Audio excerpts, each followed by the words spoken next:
For the past 100 episodes, which took me 80 hours, 10 minutes, and 8 seconds, yes, that is the full length of the LP, I've been fumbling my way around Skyrim, accidentally becoming an absolute legend in the process. Our boy Tar-Tei Penes has seen it all, from the wise halls of the College of Winterhold to the icky, stinky, poo-poo covered sewers of Riften, from the gorgeous vistas of Cyrodiil to an actual literal hell.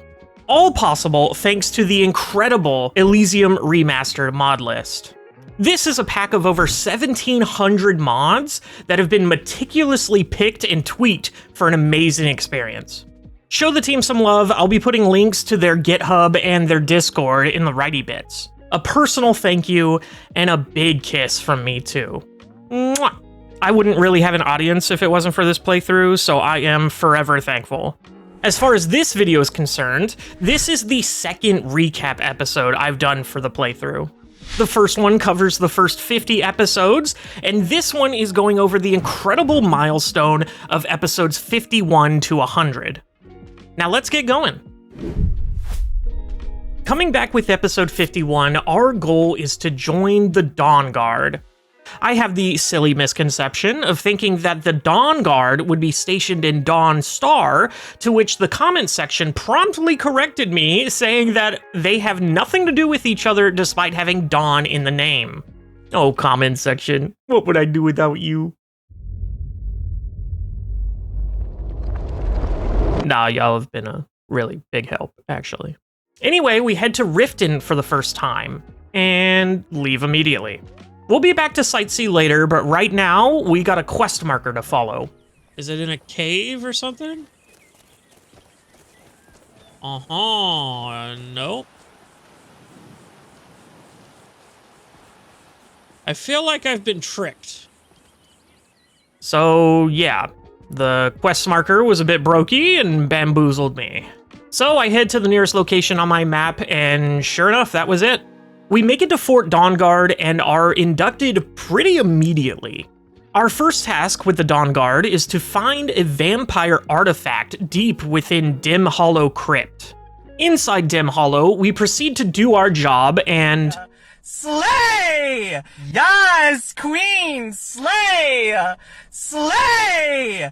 Slay your enemies! Ruler of one of the realms of men! Smite down those that oppose you! Speaking of queens, we find the artifact that the vampires were searching for. Oh. Hello? Is that an elder scroll on your back? And indeed it was, but she refuses to tell us any more details about it. All she tells us is that her name is Serana and that she wants to be escorted home. Even though I'm here to specifically kill vampires, I just can't seem to bring myself to harm her. I don't know why. With my new wife now following my every move, we set off to get her home before curfew. But not before defeating the boss of the area and completing Dim Hollow Crypt, earning us a new dragon slur. Though I don't know which group of people this one is directed towards, and the Wikipedia page on every racial slur isn't helping. So I guess we're just gonna have to use it and find out who gets mad. We fast travel to the closest place to her house, and I end the episode. Episode 52 starts with us escorting this absolute babe home. Turns out she lives in Castle Wolfenstein and her dad is literal Hitler. He offers us the powers of a vampire lord, but we refuse.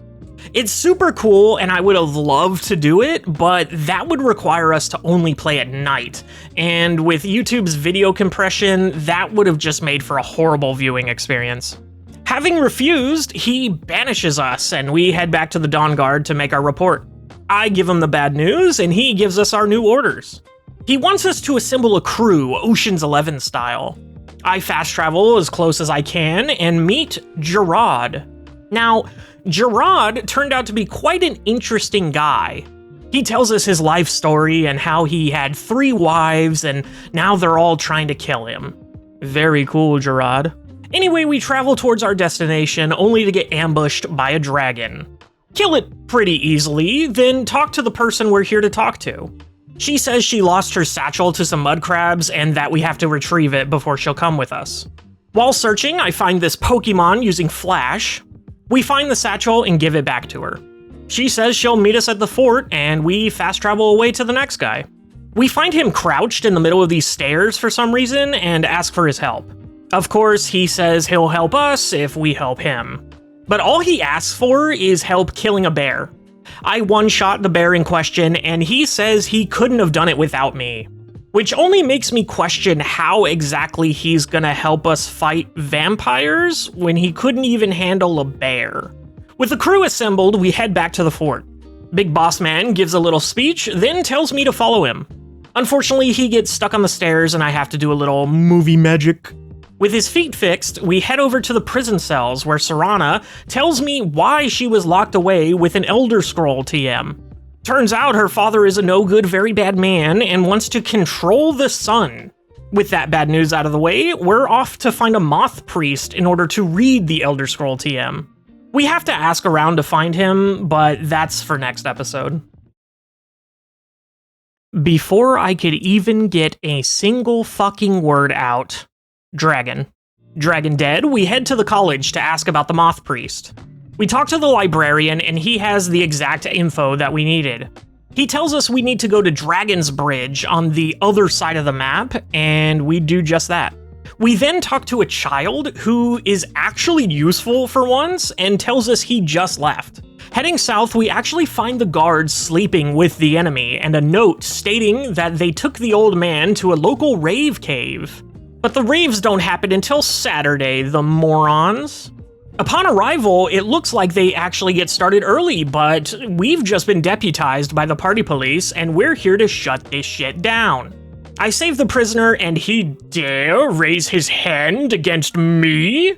The heir to the penis fortune? He apologizes and we tell him that we actually need him to read us a bedtime story that just so happens to be printed on an Elder Scroll TM. We head back to Daddy Dawnguard with the priest. He starts to read and I give a little help. If everyone will please be quiet, I must concentrate. Apparently that's not the full picture either, because Serana tells us that we actually need to find 2 more Elder Scrolls. In order to do so, we need to find her mother. We deduce that her mother could only be in one place: Castle Wolfenstein's magic courtyard. So we go in through the side, fighting our way to the courtyard. In the middle of the yard is this huge sundial surrounded by phases of the moon. I thought it was going to be a puzzle, but it wasn't much of one. You just have to find the missing pieces and mash E till they fit. Some stairs open up and we fight our way further into the castle's underbelly. Fighting some skellymen and gargoyles with some friendly fire along the way, we make it to her mother's workshop. We find her old journal, which contains a spell to travel to the Soul Cairn. We gather up the ingredients and open the portal. Unfortunately, the portal is trying to suck the soul out of me. The only 2 options are to become a vampire or trap my soul in a gem, and I don't want to be a vampire. She does her thing and we go in. But before we go any further, I end the episode there. Today's mission is to explore the Soul Cairn, a job that doesn't feel too hard. The plan is to go around the right side and circle back once we hit the wall. Got it? Break. There's not anything too interesting until we get to this ghost talking about how nice and good his horse is. We'll complete that later, but for now, we finish up discovering everything and head to the other side of the wall where we meet a ghost merchant. He doesn't deal in gold anymore, so now we have to collect 25 soul husks. While gathering husks, nothing of interest happens. Oh, well, I guess you can count this guy who beat my ass red and I hadn't saved the entire time, so I had to start the whole video over. So that was fun. Redo the entire video and kick his ass out of hell. He didn't seem to be protecting anything, so I fast travel back to the merchant to see what he has. Turns out he's just a loot box, trading 25 soul husks for a random item. We continue on, finding another big boy that I kill first try. Then we find that horse that Ghost was talking about earlier, but I can't interact with it in any way. We run into another ghost named Jib, and I get to break some fun news. But I've had my fill of exploring, so I head to the quest marker. We find another vampire mommy GF, emphasis on the mommy. Of course, she doesn't approve of us dating because I'm vampire hunter. She takes some convincing, but eventually gets on board with us stopping her ex. She says we have to get past the force field, and in order to do so, we have to kill 3 big boys. Luckily, it was the ones we've been killing, so 2 down, 1 to go. We find him, get sniped, try again, and absolutely bully the man. Head back to Mama Bear, and in we go. Of course, on top of everything, there's a boss fight with a dragon. Only thing worth mentioning here is that the ads he summoned were actually more threatening than he was. Talk to my mother-in-law, and we mosey on over to pick up an Elder Scroll. But not so fast, I still have to retrieve my soul! A quick visit to the only place I didn't check on the map has me back in tip-top shape. Fast travel back to the entrance portal, and we're home free. Now to find the final Elder Scroll. We go back to the college and end the episode there. JK, because we actually start back at the Soul Cairn, where I was told to do the horse quest before I left. I fast travel back to the big arena, and guess who's back? It's the dragon. He tells me his sob story, and we get the ability to summon him back in Skyrim because he asked nicely. We head east to find the horse's skull, which we have to return to the ghost that gave us the quest.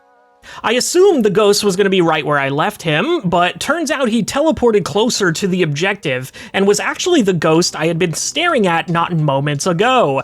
Stupid, dumbass, idiot, moron, motherfucker. He gives us a spell to summon the horse whenever, wherever. I test out said spell when I get back to the college and then say goodbye to my old horse. Clutch. Sorry, bud. Your services are no longer required. Have a good day. Clean out your desk. Go home. Fuck yourself. I wake up the librarian during his iconic 7 p.m. nap and ask him about where to find the other Elder Scroll. I then have the pleasure of following him all the way to the library to get 2 little books that are incomprehensive to me. The librarian tells me where to find the guy that wrote them, and hopefully he can tell me more. Luckily, he just so happened to be directly north. We drop in on him, and he is talking just straight nonsense.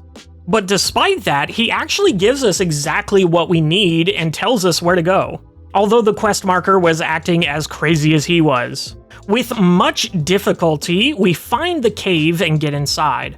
We go down deeper and deeper, dying plenty of times along the way. It even gets to the point where I start ignoring enemies, like that's not just gonna get me killed more. I eventually make it to the end where I have to kill a big robot, completing the area. Before I can use the sphere to go even deeper, I run into these 2 dinguses who I truly don't have the patience for. Then, we finally enter Blackreach, where I take in the sights as I sign off. We start our exploration of Blackreach with a field lab that tricks me into thinking I've hit a gold mine. There's a bunch of little stuff. I'm not gonna... I'll pick up all the potions. Or wait, no, those are fake! They're not real! There's only 2 that are real. That's not fair. Followed by me being an idiot. Damn, there's Nernroot all over the place. What does this lever do? Why the fuck do I touch things without thinking? I get annoyed with an excavation site that won't let me use it even after I kill all the enemies around me. I fight a few enemies, including another big boy, and eventually find the tower I need to go to. At the top of the tower, there's a puzzle that I definitely understood completely and didn't just brute force my way to the answer. With Elder Scroll in hand, we head back to the crazy old man. We give him back the cube, and he asks us for help again. Only this time he wants us to go around collecting all these different types of blood. Super weird, but I tell him, sure, and go to leave. Look, Pim, I know it's our job to help this guy and everything, but I think this guy's a lost cause. He's obviously made up his mind. Why don't we just cut our losses and get out of here? When I try to leave, I'm stopped by a wall of tentacles and eyes. Turns out it's the Daedric Prince from the Black Book asking me to be his little errand boy. I tell him to fuck off, and he lets me pass. For now, we head back to Fort Dawnguard to turn in the Elder Scroll. Unfortunately, the priest has gone blind from reading the last one and can't read the new one. He tells us that we're gonna have to do the ritual ourselves to read them. We need to go to the Ancestor Glade and do some stuff with some trees and some moths and yada yada yada. We're able to fast travel straight to it since we happened to discover it earlier when we were heading up the mountain for the paraglider. We get inside and prepare for the ritual. I grab this floating knife, get some tree bark, and attract some moths. Then I step into the God Ray and read the 3 Elder Scrolls. It then wants me to speak to Serana, but there's a bit of a problem. She seems to have been trapped outside of the room, and these dudes come out of nowhere to jump her ass. I straight up just have to wait until she's done killing them in order to talk to her through the bars like we're in prison. She just asked me how it went, and I told her that the scrolls told me that the bow is in Darkfall Cave, which is hilariously close to her father's castle. So off we go to another cave. A little ways in, and this bridge collapses under me, but Serana's summon seems unfazed. Well, he's fine. He is unfazed. Holy shit. There's so many spiders. We kill an ass ton of spiders and actually find a friendly face. Gelibor is one of the last snow elves and is protecting this shrine. He tells us he'll help us get the bow if we can kill his brother. Apparently he's been corrupted by the Falmer, and Gelibor can't leave the shrine to do it himself. In order to find him, we have to find 5 other shrines just like the pilgrims used to. But before any of that crap, I end the episode. Episode 57 starts with us setting off through the portal, into a twisting and winding cave that's crawling with Falmer. After quite a while, we find the second shrine. We dip our bucket and head through another portal, this time to the Forgotten Vale. We go into the valley and find it to be pretty linear. We do find a cave with nothing important inside, but I clear it out anyway. With a little travel, we find the next shrine and once again dip our bucket. Find the 4th shrine shortly after, and the 5th right after that. Things were looking to be pretty easy, and I just had to open my fat fucking mouth. This double dragon fight was the absolute worst fucking time I've had in this game so far. A hands down horrible experience. I would have rather been on a group call with all my exes, okay? Like, it made me reconsider what it meant to be a gamer. I was about to stop the playthrough right then and there. About to start streaming only Call of Duty to 0 viewers yelling, "Let's go!" at the top of my lungs every time I got a single kill. But I didn't do that, did I? No, I looked back on my knowledge and experience I've gained through the Soulsborne games and how I overcame those challenges. But I couldn't summon my friends to beat them for me, so I cheesed the shit out of them. I literally sat under the ice waiting for them to die. This took actual hours to get right, and I just opened up a book and started reading. Which, quick sidebar, I was reading Red Rising, and it is the best sci-fi book I've ever read. I didn't even read shit in high school when I was required to do so, but this shit slaps. And a special shout out to the BloodyBookmarker. His audiobooks really jump-started my love for the series. And unfortunately, at the time of this recording, he did have to take down his channel, I'm assuming for copyright reasons. But if you're out there, bud, I fucking love you, dude. And I wish you the best in all your endeavors. Anyway, back to my suffering, which was finally coming to an end. With both dragons dead, I make a big sigh of relief and go back to doing whatever it was I was doing. Finding the next shrine, that's right. With a bit of exploring, I find a path up the mountain that leads to a cave. A cave that has a very long, winding path leading to the top of the mountain where we find the last shrine. Dip our buckets in one last time, and I finally get to access the inner sanctum. With all my energy drained from that dragon fight, I end the episode there. Now that we have all the gamer girl bathwater we need, we pour it into a bowl and it opens up the door. Inside, we find a bunch of frozen monsters, which of course come to life and try to kill me. After going through the building, we finally confront that dude's brother. He just sits behind a force field talking shit while we kill all his ads. When they're all dead, he gets angry and blows the top off the whole damn place. We confront him and he tells us he made the prophecy, and Serana hits him with the "he said no pickles, dude." He uses his combo breaker and the fight starts. Of course, I die, but that doesn't stop me. I kick his dick in the dirt regardless. As soon as he's dead, the shrine in the middle rises up, and there's his brother. We tell him what happened, and he gives us the bow. We head out back to Skyrim, and we speak to Serana. She says it's time to kill her daddy. I get scared there for a second because I thought she was talking about me, but thankfully she was talking about her actual father. We head back to Dawnguard to get the troops ready. Bro gives a speech and gets everyone pumped and ready to die. The epic assault commences. With some oh-so-common friendly fire, we kill everyone on the bridge. Heading inside, and with more casualties, we find and confront Vampire Daddy. Now, I must have tried this boss fight for at least a good hour. I got absolutely bodied so hard, he had me calling him Daddy. With or without that damn bow, I could not out-damage his healing. He had summons that would one-shot me, as well as himself, but I really had no answer to this man. Eventually, I reloaded to where I entered the castle, and leave the boss fight for another day. Super pissed that I had to postpone this, but I just can't beat him. Episode 59, we take a step back, looking for a quick and easy quest to cleanse our palate. I choose a simple quest in the bottom of my miscellaneous section. Little did I know the absolute can of worms I was about to open. The quest was deceptively simple. Find a helmet for some dude. Easy. Fast travel to the nearest place and start making my way around the mountain. I find an orc stronghold and they basically tell me to fuck off. While talking to them, I get ambushed by vampires that love to dodge roll. We find the Forgotten Ruins behind a waterfall and head in. There's a bunch of dwarven ruins and a woman just working away.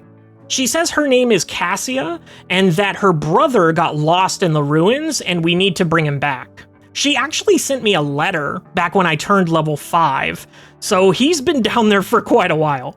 We start our journey with a leap of faith down this shaft. We are now trapped in the Forgotten City. If you haven't played the Forgotten City quest mod, it is 10 out of 10 good shit. In fact, it was so good that they made it its own standalone game, which I bought and plan on playing on the channel at some point. That being said, I am going to spoil it here, but I doubt I did everything there was to do. When we enter the city, we find a man who had a fun trip down the sewer slide, surrounded by a bunch of burnt corpses. We explore the place, eventually finding the Citadel. Upon entering, there's a creepy voice that starts speaking to us. It's spouting some nonsense about a lake house and that he's hidden the key. When we get to the top floor, we are attacked by the ghost who is whispering in our ear. Finding nothing really of note, we leave and head to the glowing purple lake house he was trying to keep me from. The door is indeed locked, and I continue to fumble around looking for what to do next. This is when I did a quick Google search and found out that this was a mod. Turns out that the guy had a sewer slide note that never spawned, but having read up on what it said, it doesn't help me anyway. Guy just says that there's no way out, and he's gonna take a ride on the sewer slide. Then we are supposed to go up and kill the ghost. The part that I missed was that on the balcony, there's a chest with the lake house key in it. As soon as I pick up the key, the balcony falls out from underneath me and bypasses my moon shoes, giving me a ton of falling damage. We heal up and head over to the lake house. As we enter, I notice a letter on the desk. The note says that someone committed a great atrocity and that I'm being sent back to the past to find out who it was. When I try to leave, the door turns into a portal and I get sucked in. We emerge from the lake house, now in the past. First person we meet is Golvar, and he gives us a little tour on our way to see the Jarl. Once we get to the Citadel, however, he's told to get back to work by Jormund, which is how you pronounce that, apparently, and he takes me the rest of the way. We get to the top and finally speak to the Jarl. Serana apparently has other plans because she causes a paradox in the most butt-clenching way. It's all yours. Now tell me, what brings you to my city? Oh, please don't push him off the fucking cliff, Serana. That'd be nice if you didn't do that. Holy shit. Actually, you sent me here from the future. Oh my god, bitch. You were making me scream inside. You sent me here from the future to save this city. I sent you here. I'm not Oh, sure please stop what you moving back. mean. Here's the letter you will write shortly after the city is destroyed. Well, let's see. This is my handwriting. It seems whatever happened then is going to happen again. I wonder if it think has to has do something with to do the with fucking dwarves' sun. law. Oh, This is no. bad. This is very, very bad. Yeah, I'd say so. The dwarves' law? Yes, you see, that you must work out who is going to break the dwarves' law. Once you have a name, come back and tell me immediately. As Jarl, I authorize you to go anywhere. Uh-oh. What the fuck just happened?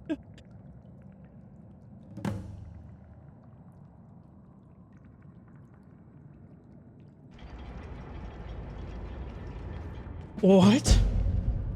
What do you mean?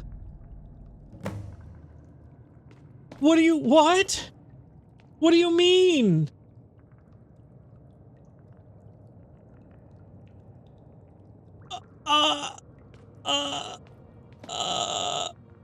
I don't know what happened. Toronto, what the fuck happened? I don't know. Okay. I reload the game, and Serana decides to give me another scare. Asks you to leave. You should do so immediately. Okay, so No!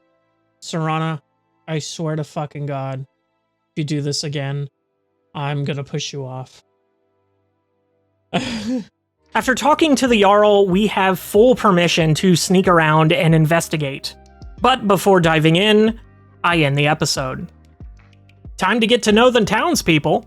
We start off with Sato, who turns out to be deaf, so I can't question him about anything.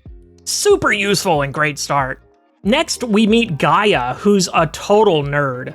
She's harmless, but she does tell us about a man in town who wears a piece of immaculate dwarven armor. She asks us to find a way to get it from him, and we move on. Next, we talk to Domitus, and wow, what an asshole. He thinks he's hot shit and talks down to everyone, knowing that there's nothing they can do because of the dwarves' laws. I don't think I've mentioned it, but the dwarves' laws are basically, don't do anything bad or you'll all die. So this shitheel feels pretty safe. Next, I speak to Saphira, but she won't speak to me in his presence. Anyway, next we talk to Marius, who tells us to leave him alone and that the only way out is death. Fun guy. I head outside and get flagged down by Miranda. She's screaming about there being looters in the city, and if they kill anyone, it'll break the dwarves' law. We kill all the bandits and speak to Miranda again.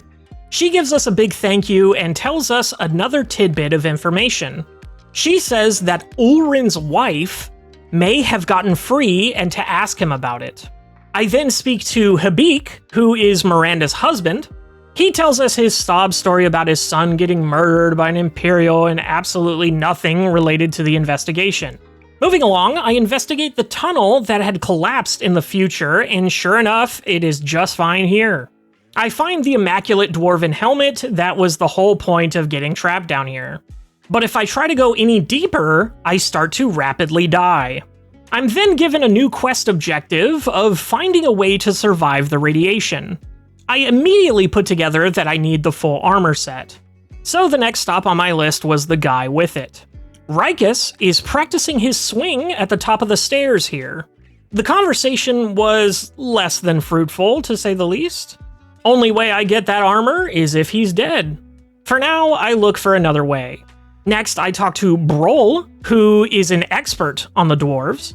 He also says that he did some work on time travel, which is probably why I'm even here. This is the time that he tells me about returning to the future by creating a paradox, which we learned earlier. He also confirms that the full suit will protect me. We then talk to Luki, who doesn't have much to say other than that she's the healer around here, and she wants us to check up on a guy named Brandis, who got hurt from the radiation. After that, we go into one of the buildings and find the traitor Degland. Honestly, nothing more suspicious than a guy telling you how good of a guy he is. I ask if he knows a way out of here, and he says he can tell me for 1,000 gold. I give in and pay him. He gives us a potion of acrobatics that will supposedly allow us to jump back up the shaft we came down. Unfortunately, that won't get us back to the future, so it's not really an option even if it does work. We read a letter talking about a guy named Quintus, and our updated objective wants us to see if he is the threat. Next, we talk to Habik again, and he tells us that he's missing his son's ring. He dropped it, and it rolled under the door under the shop that no one has been able to open. We say we'll look into it, and we head over to the shop next door. A shop owned by Vernon. Before we could get his life story, a note is slipped under the door. The note calls Vernon an abomination and threatens him a bit. Turns out he's just gay, so not a problem I actually have to worry about. He still asks me to find out who's writing them, and all we have to go on is that they use red ink. For now, though, I end the episode. We start the episode talking to Urin. We ask him about his wife, and he gets understandably butthurt because he doesn't know why or where she went, and keeps getting asked the same questions about it. He seems genuine, so I let him slide and go talk to the next closest person, Yzmar. She just seems to be a simple farmer who has little to no respect for the Jarl. Next, I check the sunken house to see if there's anything different in the past. Sure enough, I was right, and there's a trapdoor that requires a key. While I speculate about where the key could be, I decide to start raiding people's homes. I start with the most aggressive citizen, Rikus. We immediately find out that he's the one threatening Vernon because of a letter with red ink. Unfortunately, that's about all we find, so we move on. On the way out, we run into Asanshi. She's the cook for the higher-ups and a recovering skooma addict. Which, I mean, good for her. She came here to cut cold turkey, and she's doing well. Moving along, we search for Vernon to give him the good/bad news. We find him, tell him what's what, and he says to confront Rikus ourselves. On our way to do just that, we run into another new person, Jashal. She says that she's just a boring old woman, and after talking to her, she's right. All she does is sweep the streets and try to convert you to Mara. And just like most religious old ladies, I lie and say that I'm busy. She does, however, tell me an interesting tidbit about a guy named Dooley. She says he can't work, so he's homeless and lives in a tent in a cave. We'll get to meet him later. Next, we talk to Rastasia, who runs the local tavern. She spills the tea so fucking fast about all the other residents, it's insane. I mash through her dialogue because I've pretty much talked to everybody she's talking about. We leave her be and finally find Rikus. We tell him we know that he's the one sending those threatening letters, and he's like, so? Which, I mean, valid point. There's not really much I can do other than just asking him to stop, and he isn't inclined on hearing me out. So I head back to Vernon and tell him I haven't figured out a way to stop him. So yeah, pretty much dead end in terms of dialogue options. Thus, we go back to snooping. We check out Golvar's house and find nothing of note. He seems perfectly clean. Next is Ysmar's house. We do find some skooma and moon sugar, which is concerning but not detrimental. Ulrin's place is next on the path. We find a note from his wife saying some lovely, mushy stuff, which supports the fact that she wouldn't have left without him. We also find a trap door to the underground passageways that connects the shops. The passage is filled with skeevers and blood trails. We find this wild-looking pit and a skeleton whose remains we have to identify. Right next to the body, we find a giant skeever with an engraved necklace and the key to the tunnels. The quest tracker says to show the necklace to Ulrin, assuming it's his wife's. We head back up and find him to show him the necklace. It is indeed her necklace, and he is super bummed out about it. He wants to be left alone, and when we turn around, we find Dooley. Now, Dooley is, and I'm not saying it to be mean here, like, clinically retarded. I mean, like, he might actually maybe retarded. He sounds like Adam Sandler from Waterboy, and the fact that his brother used to take care of him until his brother died, and now he's homeless in a cave, all signs kind of point to him being a tard. Again, not being mean. Just my professional YouTuber opinion. Anyway, he tells me his brother left him a secret chest with a fortune inside, and no one in the city wants to help him find it. I tell him I'll help, and he gives me the rusty key and says he was told to hold his breath. Pretty obvious that this key unlocks the trap door in the sunken house, so I head there immediately. The door leads to a giant cave, and when I go deeper in, I run into some cave dwellers that ask to have me for dinner. A classic cannibal line. I get a dialogue option that's exactly what I was thinking, and proceed to kill them all. I find Dooley's chest, and all it has in it is a key to the Citadel and a note from his brother. The note says that the Jarl is not to be trusted. He apparently found out what he was doing in that locked room of his, and the Jarl killed him for it. We go back to the city, but can't find Dooley to ask him about it, so we head to the Citadel to have a peek behind the curtain. As I'm making my way up, I speculate about what could be behind the door. So who's got money on what? Experimentation, just cannibal eating. God, what else could there be? What else could there be, actually? Just straight up murder? I mean, that's pretty much everything that goes through my head. Now, can I be seen? Requires key. Okay. Now I'm gonna close the gate to not... Master door, though. Unlock it with the Citadel key. Who am I detected? Okay. Oh. Sex slave was not what I thought. Not again. Please don't hurt me. Holy shit. You're alive. I'm not gonna hurt you. The gods.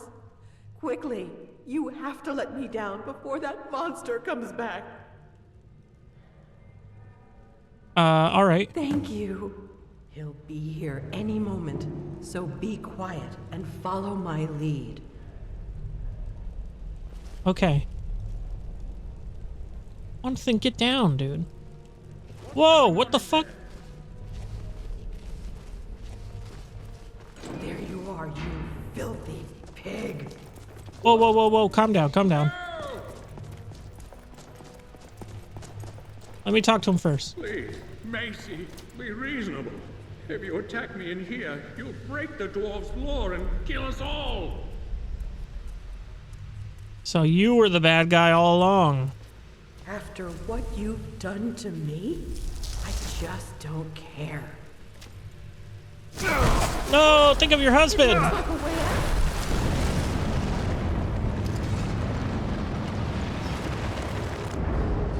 Did that teleport me back in time? It did. Now... Damn it. Yep. Huh. Well, before you talk to me, sir, I'm actually going to reload that because I don't want everyone to die because she goes off the handle. Yep. Ulrin's wife kills him and creates a paradox. I reload to try again, and this time I tell her to stay put and go back to talk to her husband. On my way, I happen to bump into Saphira, who wouldn't talk to me in front of that dickhead, but now is inclined to talk. All she says is that she doesn't want to be here, and the guy she's with is a dickhead, which has all been well established.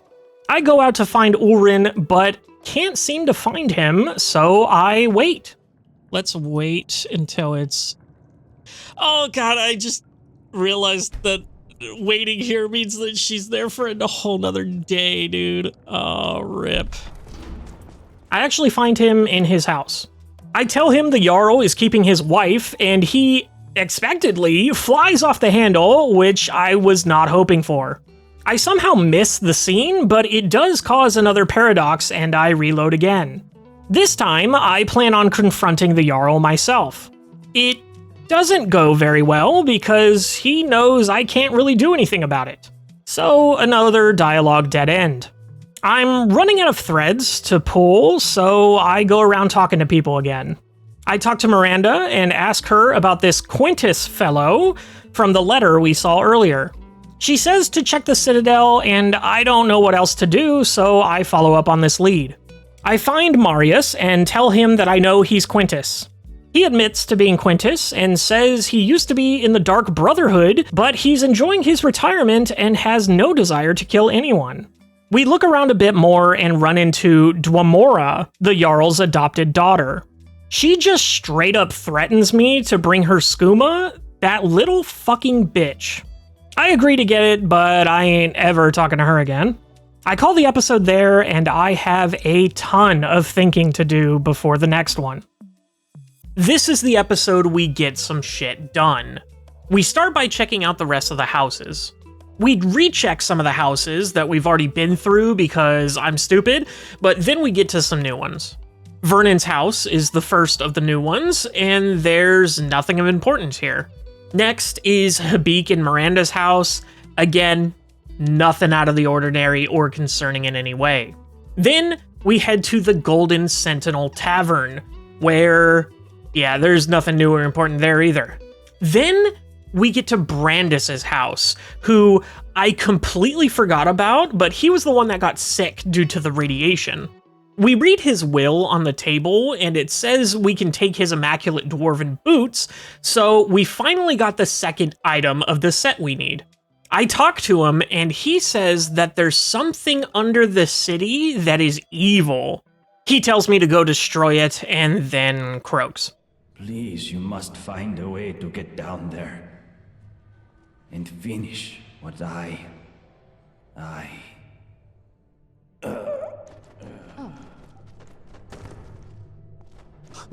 Oh.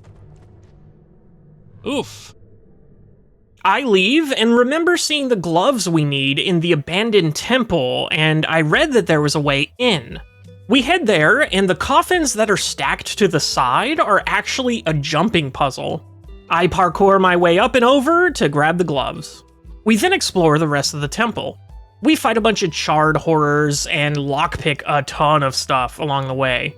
We head down to the basement first to find a necromancer's journal that's apparently proof that the dwarves' law is real. Then we head up. We find a weird room with more of that hexagon pattern that's highly irradiated. Go up even further and find the exit. After leaving, I make the decision to kill Rikus to take his armor. We find him sleeping in his bed, and we bully his ass back for my boy Vernon. Thus, breaking the dwarves' law, all the robots come to life and start killing everyone. I follow the Jarl to the lake house, and he creates the portal again. I use it to go back to the start. I skip ahead to after I meet the Jarl and talk to Gaia. Since she wanted to see the armor for research, I wanted to show her. All she says is that we need the full set to survive the radiation, but we already knew that. Now, it's time to test that theory. I don the armor and head down. I kill some wisps and find a dwarven dome. We head inside and speak to the Arbiter. He starts talking a lot of shit about all the bad things I've done, but it doesn't really faze me. He talks about how he created the laws so that the people would either live peacefully or not live at all. I tell him that the Jarl is committing crimes right under his nose, but didn't realize that that would start a purge and a boss fight. I managed to kill him and take his helmet from the museum before doing another time loop. This time trying to convince him to drop the laws. I get back to the big guy and he actually notices his helmet in my possession. I lie to him and saying that it's not his and ask him a ton of questions. Eventually, I tried to persuade him to get rid of the laws, but it doesn't work and the boss fight happens anyway. Third time's the charm, as this time I tell him about the helmet I took from his corpse. This actually convinces him to put a stop to everything, because if he doesn't, he knows for a fact that I will kill him. He says he'll destroy the dome so humans can't use the power here, and it ultimately creates one last paradox. Sending me back to the future where I finally meet Ultrius, Cassia's brother. I tell him his sister is looking for him and we rush off to go back up top. He catches me up to speed on everything that happened after I came back, and everything seems better. We leave the tunnels, and the first person I see is the same person I always saw first. Golvar, looking all nice and spiffy, became the new Jarl after Metellus was executed for his crimes of sex trafficking. He welcomes me back with open arms and says I can still have my old place even though I never used it. Next on our path was Rikus, who is now less of an asshole and just wants to protect the city. We'll follow up with everyone else later, but for now, we head back to the lift. With the siblings reunited, she gives me her thanks and heads back to the city with her brother. Now it's time to get caught up with everyone. First person we talk to this episode is Dooley. He just gives us a small update, but a nice one. The new Jarl gave him a home and new clothes and seems to be treating him good. Next, we talk to Yuzmir. Turns out, she's married to the new Jarl, Golvar. Good for them. Next, we check out the shops for people, and first is Habik. He says him and Miranda were able to have another son, who was the kid I saw running around earlier. We then head over to Vernon's store. He tells us that him and Rikus are actually together now, and I make probably one of the worst jokes imaginable. Funny he didn't mention that at all. But it makes sense, he's still kind of a dickhole. But you like dickholes, don't you? That's a fucking horrible segue. Okay. Gotta love the bully becoming the lover. One of my favorite genres. We speak to Degland, and he has nothing new to say. We check the Citadel, but can't find anyone we know there, so we say goodbye to the city and head out. Before we leave, we get a super nice pop-up from the dev of the mod. Super fucking fantastic mod, guys. Definitely worth all the time and brain power I put in. Now that we're out of the city, we head to another city. Back to Solitude, where we give the helmet to the curator. He gives us some money for the helm and some for the statue we bought for out front earlier too. I do some inventory management and am ready for the next adventure. Now, I was reminded about a rival museum opening up in Dawnstar, so I figured we'd go check it out. We head over to Dawnstar and immediately get jumped by some vampires. After asserting dominance, we look for our next mark. We look around a bit, but ultimately find our man standing outside his so-called museum. We head inside and I immediately realize that this museum poses zero threat to me. He even says he has a job for me, and I sense an opportunity. We take his little tour and humor him with some questions, but he doesn't know that I actually played Oblivion, so I know all about the Mythic Dawn. The job he wants me to do is to find the pieces of Mehrunes' razor. He gives me all his notes on the piece's whereabouts, and they just so happen to be in Skyrim. The first one is in Morthal, which, I'll be real, I don't remember this town from the vanilla game at fucking all. But that's besides the point. I head towards the marker and talk to this fellow. He says he has a piece of the razor, but his family has been keeping it safe for 8 generations. I pay him $700 for it, and he happily accepts. The next piece is in Falkreath, so we head to the closest place. It leads us to a fort filled with orcs who attacked us unprompted. I go in, clear the place out, killing the big boss man and getting a key to the vault. In the vault, we find the blade surrounded by tripwires that I just have no defense against, I guess. Back outside, I call the episode to complete the quest next time. No fluff on this one, we jump in right where we left off. We fast travel to the nearest place and head towards the last piece of the razor. We head up a mountain to Dead Crone Rock. I die to this crazy looking thing, but take it down easily my next try. We head inside, die to a trap, then find a lever opening the way forward.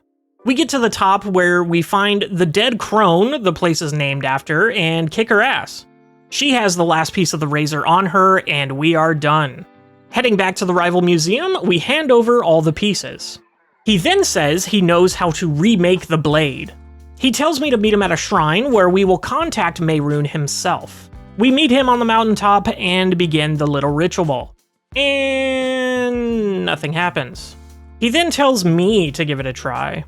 I stand behind the altar and immediately hear a voice ring out. Mehrunes says that since I was the one that gathered the pieces, only I was worthy to speak to him. Then he says that my rival has served his purpose and needs to be killed. I try to spare his life, but the only other option is that he takes the pieces and locks them away in his museum. Now, I didn't come all the way up here for your museum, pal. Mehrunes is pleased, even though I basically tell him to fuck off. He then says he has one more challenge for me, and summons some demons that weren't all that challenging. But one of them had a key to the shrine, so I get some bonus loot. I go back to my museum and put the dagger away. After that, we head back to the shitty museum to assimilate his items. We take some of the displayed items, and with all that swept under the rug, I decide to try to find out what's up with these unusual gems I keep finding. The quest says that there's someone in Riften who can help me. We find this man, Maul, who tells us the only one who can tell us about the stones is Vex in the Thieves Guild. So next on the list is that a doggy with armor? That's a wolf. Look at him, he's so cool. What are you guys doing? You're the Dawn Guard. Dawn Guard Husky. Yo, my boys. Imperials, every one of them. Okay, well, that's a good ending point on Happy Doggo. Goodbye, everyone. See you in the next one. To start the Thieves Guild quest, we talk to Brynjolf. Fucking Christ, these names. So anyway, we talk to John Thief here, and he tells us right away that he knows I'm a thief. John will create a distraction while I grab a ring and put it in another guy's pocket. He starts the distraction, and it kind of doesn't fucking work. I try to nab the ring, but this dude is looking right at me. Eventually, I just say fuck it, and I drink a potion of invisibility. I was just gonna take the ring, but fuck this guy, I'm taking it all. While I'm still invisible, I slip the ring into the other guy's pocket. Mission complete. John gives me a pat on the ass for a job well done and tells me to meet him underground at the Ragged Flagon, where we'll meet his friends. I get a tad sidetracked and head into the Bee and Barb, where I hear a monk spouting some bullshit and meet a Vigilant of Stendar. I can now get these fucking vampire hunting quests out of my journal. And were they worth it? No. All they gave me was some shit and no cash, bro, fuck. I continue to run around with no idea of what I'm doing. I talked to the lady that was in that one cave where we found the key, and she tells me her whole life story. Something companions, I don't really care. I finally get my shit together and find the rat way. I head inside and there are indeed rats in this way. I do some exploring and get a side quest to follow a ghost. We head deeper into the sewers to find a sword floating in the middle of this room, protected by a force field. We then have to go from room to room fighting more ghosts as some sort of trial. The final ghost does have some armor for the museum, along with the floating sword, the Dawn Fang. Looks sick, but is just gonna get thrown in the museum. I get another side quest to find a cage key for this friendly skeever, but the body with the key never spawns. I immediately give up and head into the Ragged Flagon. We talk to John and he tells us that he's got one more job for us and then we're in the guild. All I have to do is intimidate some people with outstanding debt. A job that will be priority next episode. First shakedown on the list is Helga. A simple persuade and intimidate make for an easy paycheck. Next is Honeyhand, who just folds immediately. The Argonian innkeeper is next. I talked to her boyfriend first by accident, and he tells me that he needs 3 flawless amethysts to complete a wedding ring for her. We agree, even though we're literally about to go shake her down. She caves instantly too, though, so there's no real problem. Head back to the Ragged Flagon to meet the man in charge, Mercer Frey. He gives us our first official job, Golden Glow Estates.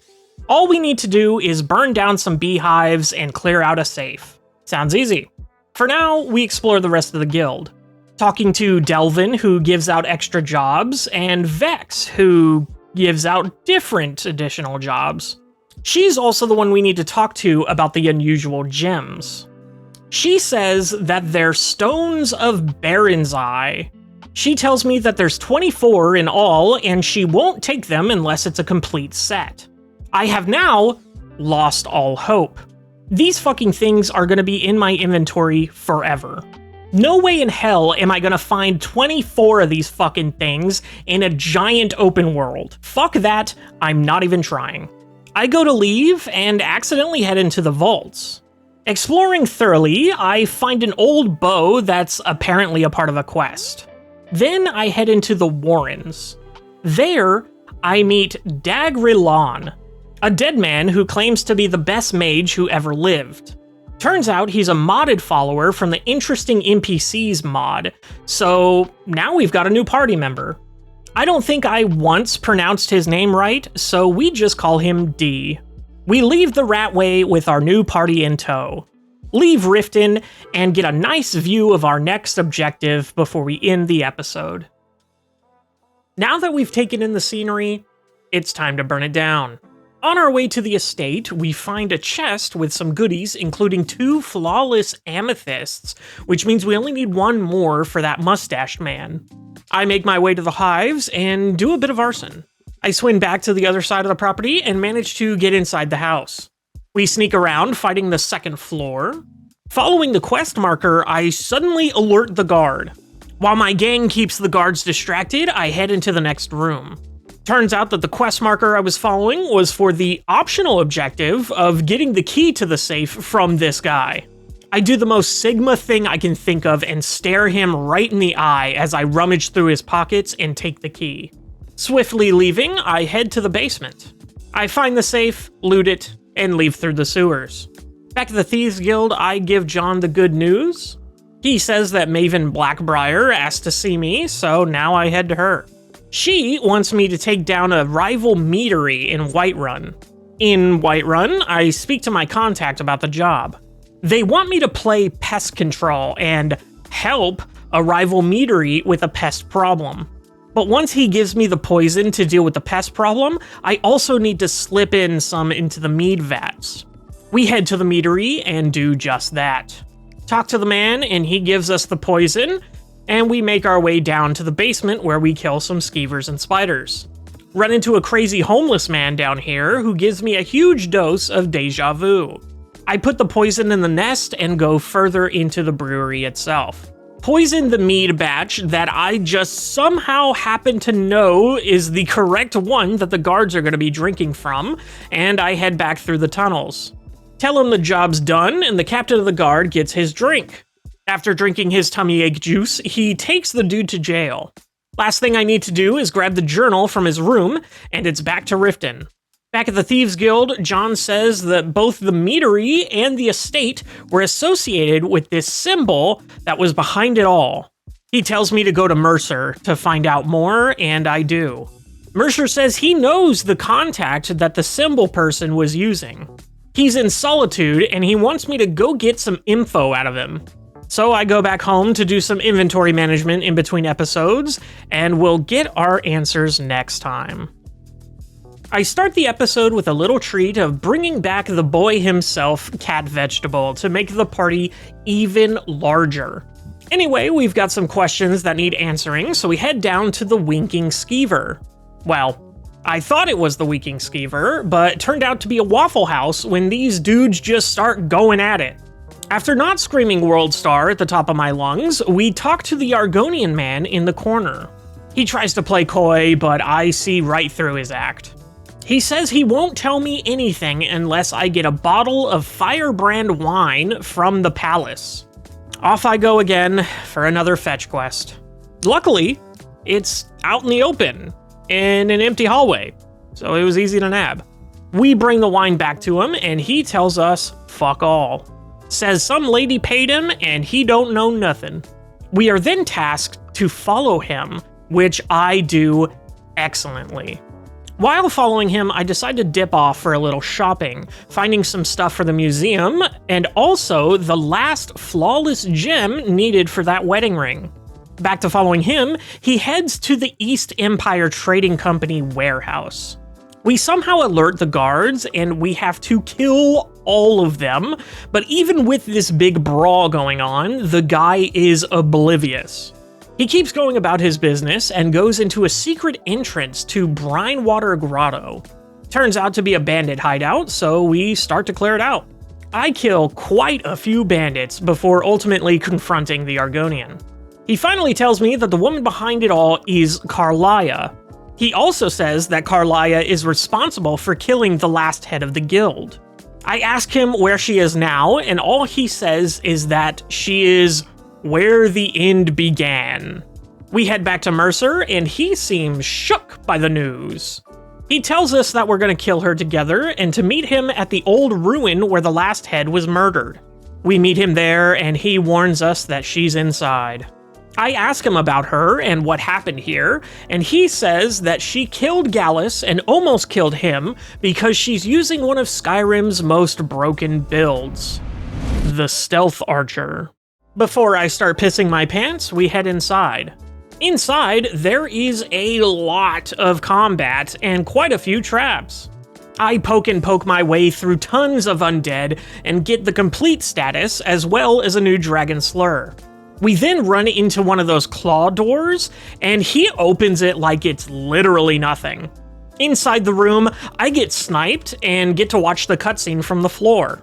Turns out that she didn't kill Gallus, and Mercer did. I know, crazy revelation that everyone remembers like it was yesterday, except me because I'm stupid. He takes a play out of my book and gives me a good poke right before leaving me for dead. I wake up outside and speak to Carlia, who shot me in order to save me. We're best friends now, and she has a journal belonging to Gallus that should have evidence of Mercer's wrongdoing, but it's written in a different language, so we need it translated. She says Gallus had a friend at the college that she hopes can help with the translation. So, back to the college I go, leaving the episode off on its steps once again. We start the episode looking for Inthier, who turned out not to be at the college, but in town at the bar.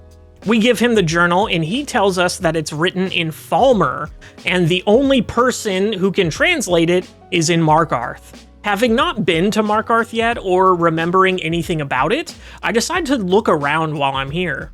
I'm greeted with a lovely sight right when I walk through the doors. This lady takes some back shots, and the guard comes over and inverts this guy's nose with his shield. I go over to the bodies and loot Margaret's key along with her dignity. I get stopped by a stranger and just says, "Wow, that's crazy.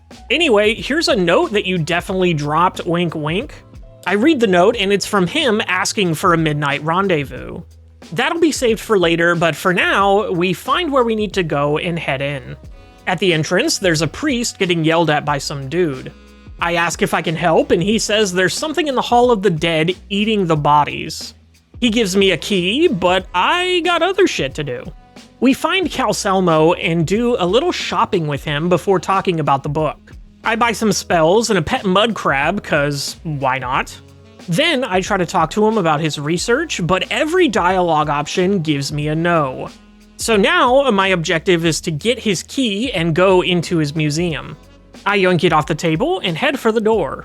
A guard stops me, saying that I need permission to go in. Only he doesn't really try to stop me when I just casually walk by him and go in. My sneak is terrible, so I immediately once again get caught by the guards. Again though, they don't really try to stop me. It starts a fight, but I push my way through anyways. Inside the next room, there's more guards whose orders are to kill on sight, so I say fuck it and do the same. I cut my way through the guards, but end up dying. On round 2, I try some invisibility shenanigans that don't quite pan out. Huh? Huh? Huh? Huh? Huh? Huh? I don't think it's working, guys! I don't think it's working. I continue to slaughter my way through the ruins. I eventually make it to the inscription that I need. I grab a couple of rolls of paper and some charcoal to make a rubbing of the inscription, then I have to kill the guard captain that came in. After killing him, I head back outside to jump down a waterfall. All the guards in the city are aggroed, so I get sniped instantly. When I reload, they are no longer hostile, but also I can't fast travel. I end up chatting up one of the guards, and nothing happens, so I just make for the exit. Outside, I'm finally able to fast travel back to the college. I talk to Inthier and give him the rubbing. Boy, that sounds odd out of context. He then leads me to another room under the bar where Carlia is already waiting. He translates the journal, and now it's time to confront the guild.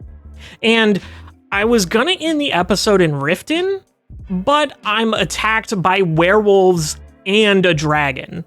I keep dying over and over again, so I just say fuck it and end the episode before fast traveling. This episode starts off strong with me handling the situation, even if it takes a couple of tries. I don't know why, but the dragon doesn't show up this time, but I'm thankful. After the fight, I get a new quest to search the thief's body. I go to said body and strip him clean, but the quest doesn't progress. It's glitched and didn't spawn the thing that I needed, so we'll ignore it for now. Head to the Ragged Flagon, and Carlia meets me at the door. I say I'm ready, and I follow her into the guild. John is ready to pounce, but Carlia tells him the truth and gives him the proof. We go to check in on the vault, and it is completely empty. Now, with everyone convinced, he sends me to break into Mercer's house. Vex has some dirt on the guard, so I talk to her first. She says I should talk to Blackbriar about his debt, so I head to the Bee and Barb. She turned out not to be there, but I can talk to the Mustache Argonian about his ring. I give him 3 flawless gems, and he gives me a potion. Wow, thanks. Anyway, I give up on the Blackbriar lead and just go straight to the house. Talk to Vald and get nowhere with him, so I just shoot down the ramp and he aggroes to me. I kill him and we head inside. There's a couple of bandits to kill and then search the place. I find a closet with a false backing that leads into the sewers. I die to his traps quite a few times, but I eventually find his plans along with a few goodies. I take his plans back to John, and he says the plans are for going after the Eyes of the Falmer. Carlia basically says that before we go after Mercer, we need to become Nightingales. But I leave it off for the next episode. We head inside where Carlia tells us to put on the Nightingale armor so we can take the oath. We proceed to the chamber where Lady Nocturnal herself gives the okay for me and John. After we all become official Nightingales, Carlia says that Mercer also took the skeleton key, and we need to return it or else we will lose what little luck we have. Then John tells me that he wants me to be the new leader of the Thieves Guild once we take care of Mercer.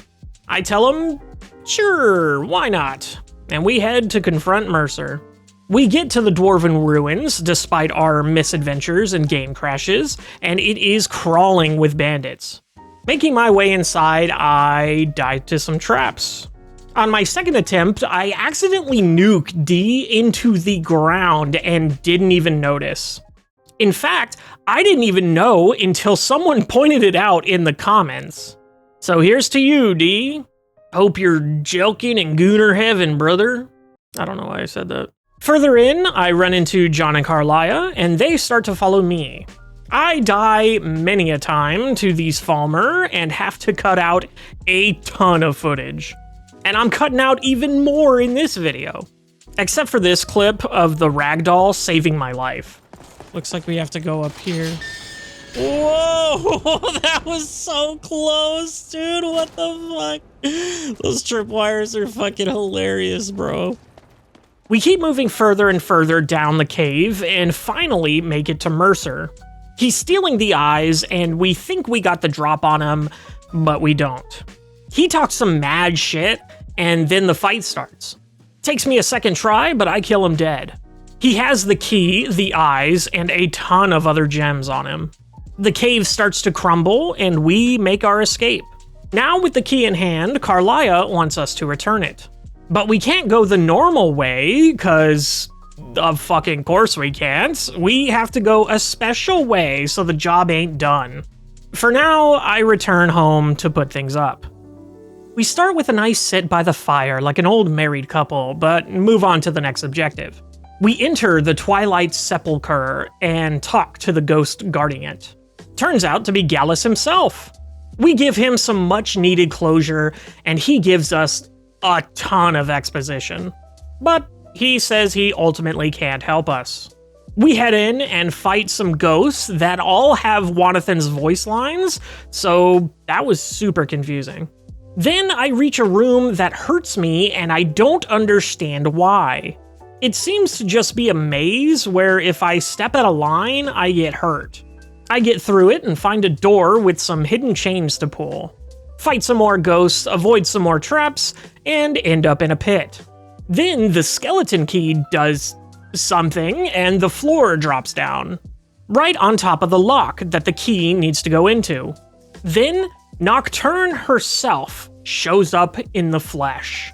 And thank God Serana's not here, cause god damn! I have to control myself though, cause Carlia teleports in right behind me. I tape my boner to my leg and talk to her casually.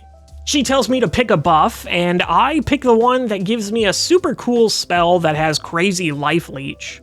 Then Gallus comes in, and they get to have a little chat before he moves on to his new afterlife. With my job done, I head back to Riften for another quest. We head to the fishery to talk to a couple of people. This lady wants me to hunt a mud crab, and this other fucker comes out of nowhere spouting some shit about a lexicon and that I need to take it back. I'm just so baffled by it that I leave it for the next episode. I decide in between episodes that we are indeed going to follow up on that weird request to return the lexicon. Fast travel and get caught up in a scene from Brother Bear. You know the scene where they yell at a lizard man and then they get fireballed into the fucking ground? An underrated Disney classic, if you ask me. I continue to stumble upon an orc tribe looking for help. They want troll fat and a Daedra heart, which I guess I don't have. They also tell me about some gauntlets I can get, but I pretty much forget about them immediately. I get to the Dwarven Ruins and get to see some more ghosts. Ghosts with some cool dance moves and who eventually just stop talking and just kind of stand there awkwardly. I start to find their real bodies one by one. Then I fight the big boss at the end. There's a little stand that I put the lexicon in and complete the quest. I also get an achievement for completing 10 side quests, which is fucking hilarious. With the lexicon returned and no questions answered, I decide to head back to the Thieves Guild to turn in some stuff. I turn in said stuff for a good chunk of change and see that there's an option for hardcore work. I tell him I want to hit Whiterun, and he gives me several quests. Apparently this is the endgame for the Thieves Guild, where you do these jobs in each city in order to increase the influence of the Thieves Guild and bring it up to new heights of glory. I head to Whiterun and write in a book. I head to Royxstead to steal a necklace, and it takes me quite a few attempts and reloads, but I finally get it. I leave the last quest, though, for the next episode. We start episode 74 with a big waste of time. I try to summon the dragon from the Soul Cairn, but just can't get it to work. I give up pretty quick though, so it's back to stealing shit. I go into a store and I take one thing. With all the jobs completed, I head back to Delvin to turn in all the quests. He then tells me that there's a super special big job in Whiterun now. So I head back to Whiterun once more, running into my contact. Winnie the Pooh here tells me that a buddy of his has been arrested and that he has outstanding warrants in Solitude, but the Whiterun guards don't know it yet. So now I have to sneak into the Jarl's palace and steal the extradition letter, as well as change the guy's name in the prison records. Should be easy stuff. We head in, and I'm immediately sidetracked and buy some new spells. I get back to what I was doing and infiltrate like a master thief. Hello, sir. Protecting those fine shoes, eh? Good for you. Just gonna open this door casually, not go in. Looking at other shit. Yep, that's some cool shit. Cool, cool, cool. Oh, this door's open. What's up with that? I write in the book and get the letter with no issue. Head back to Tigger and tell him his boy's in the clear. Then, Pete says he'll give his full support to the Thieves Guild here in Whiterun. Tell Delvin the good news and pick up a new set of jobs. This time in Markarth. First thing to do is to go to the stables. It's after hours, but I give them the old please and thank you, and they let me right in to fuck with their books. Next, I head to the local shop and take a piece of armor that's over the $500 limit. On my way to do the fishing job, a man stops me and asks about an abandoned house.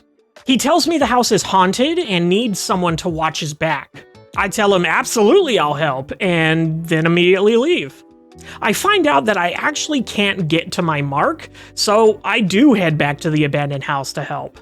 We head deep into the house and hit a dead end. Then I hear my intrusive thoughts telling me to kill the other guy. We try to leave, but we're locked in now. The room violently shakes and shit keeps flying off the walls.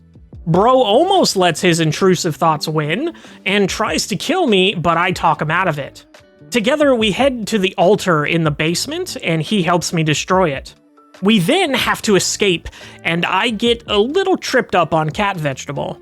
I manage to get out in time, though. Meanwhile, Serana and Bro, well, they don't quite make it. I head towards the door hoping they'll get unstuck, and success! He gives me $1,000 for the help, and we go our separate ways. I go back to the temple where my mark is still unavailable to get stolen from. I talk to one of the ladies there, and bro, she's kinda all over me, dude. I jump the gun a bit, but say JK, unless. I get my shit together and realize that my mark isn't coming out at all, so I leave it for the next episode. And I decide not to do it altogether. I go back to Delvin, and this is where I realize that somewhere in this mod list, it changed it so that you only have to do one of the quests in order to unlock the big job. Delvin tells me there's a silversmith looking for my help in Markarth. Fast travel away, and he says I need to get a mold that was stolen from him. We head to the bandits' hideout and search the place. I just so happen to immediately find this button that opens a hidden door. It leads to a huge cave system that is filled to the brim with motherfuckers, dude.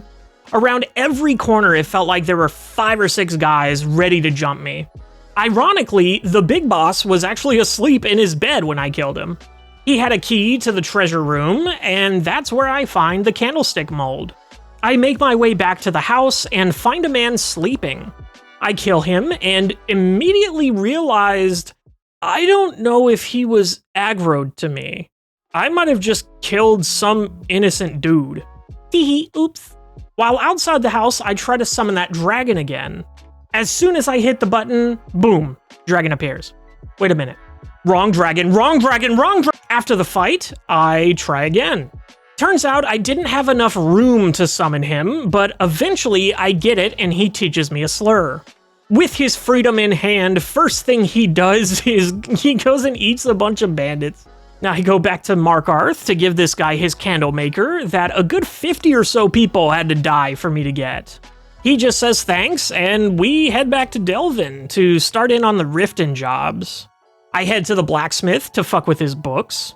While I'm there, I steal some smithing materials and their biggest cheese wheel to complete the 500 gold worth quest. I go back to turn in the quests, and I guess there isn't a big special job for Riften, so I just ask for the next set of quests for Solitude. To finish off the episode, I took a look around the new shops that have set out outside the Ragged Flagon. An alchemy shop and a bow shop. I buy a couple of things and call it there. Time to rob my hometown. We start by heading to... Why are these kids fucking with the dead bodies?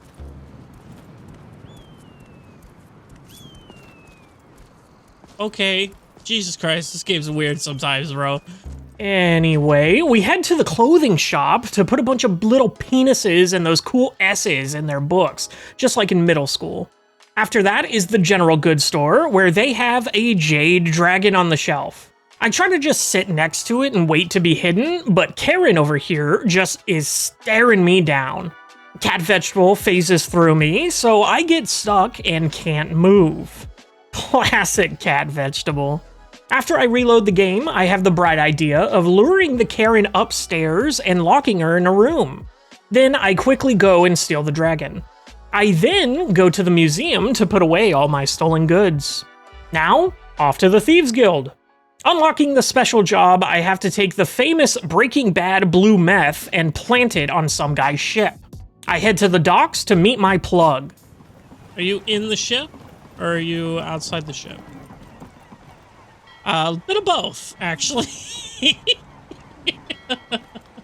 She gives me a key to a chest that's under the pier.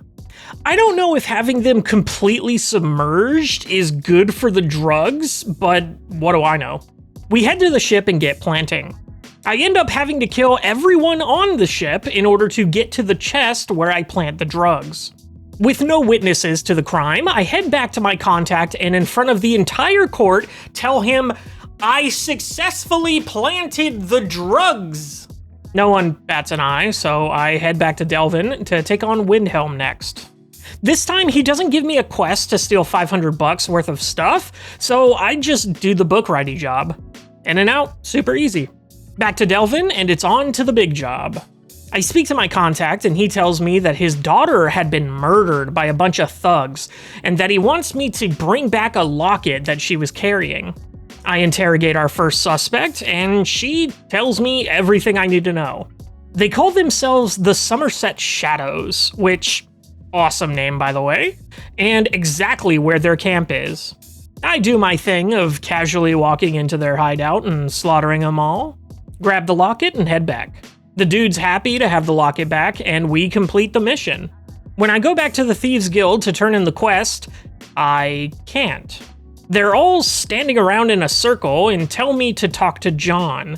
We all meet in the middle, and John officially makes me the leader of the Thieves Guild. I spend the rest of the episode looking at the new shops. This episode is where we start the Vigilant mod. One of, if not the biggest mod in this mod pack. I start by asking Delvin for jobs in Dawnstar. We have to change the books at the inn, so I head there first. I get stopped by this guy Altano, who asks me if we want to become a Vigilant of Stendar. I tell him, sure, but I've got some books to cook first. I can't get hidden, but I try to do it anyway and get a bounty. This guy comes over to kick my ass, but I smooth talk my way out of it by asking him about his Lord and Savior Stendar. He leaves me be, but I still go and pay off the bounty.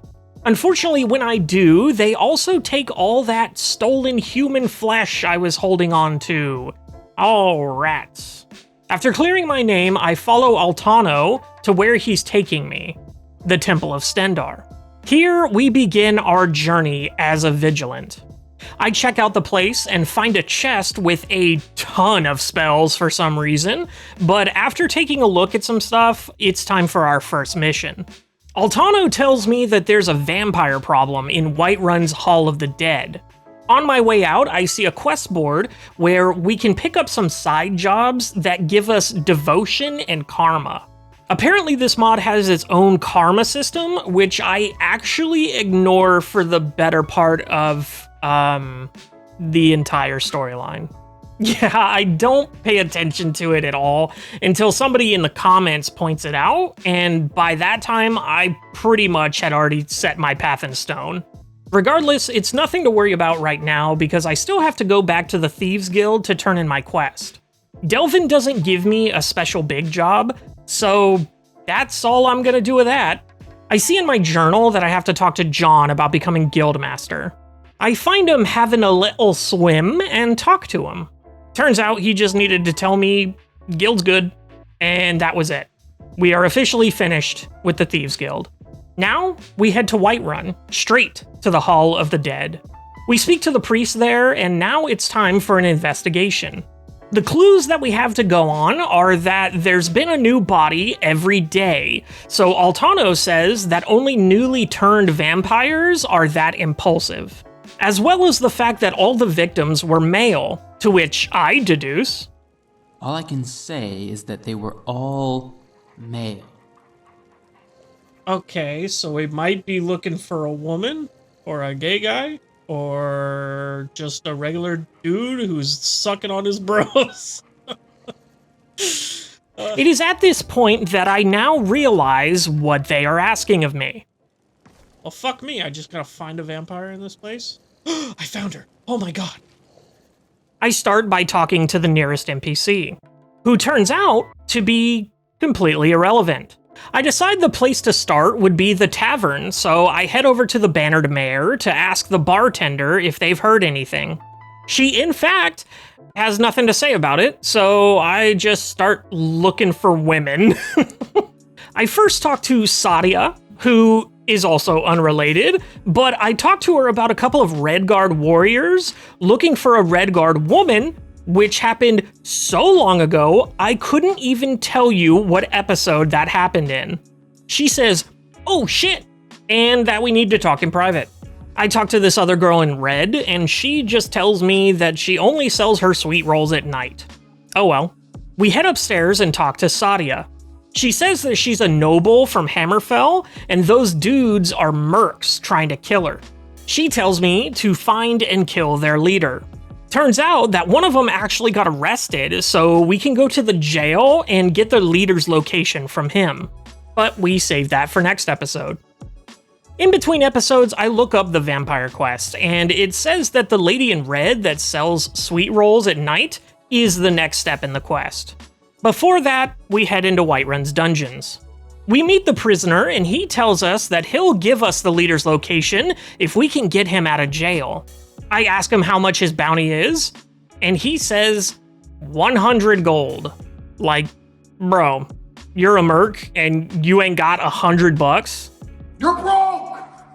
You're fucking poor! I pay the guard and tell him he's free to go.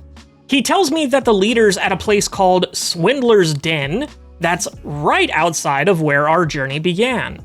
After reminiscing about how far our little penis has come, I head to our objective.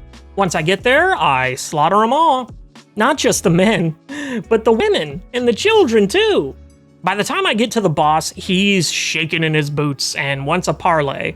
The outcome stays the same, however, because I just tell him that I'm gonna kill him. I nuke him and his boys into the ground. Then I head back to the tavern, turn in the quest for some measly gold, and since it was nighttime, I found the sweet roll woman to continue the quest. She offers me a sweet roll, but instead transforms into a vampire monster thing.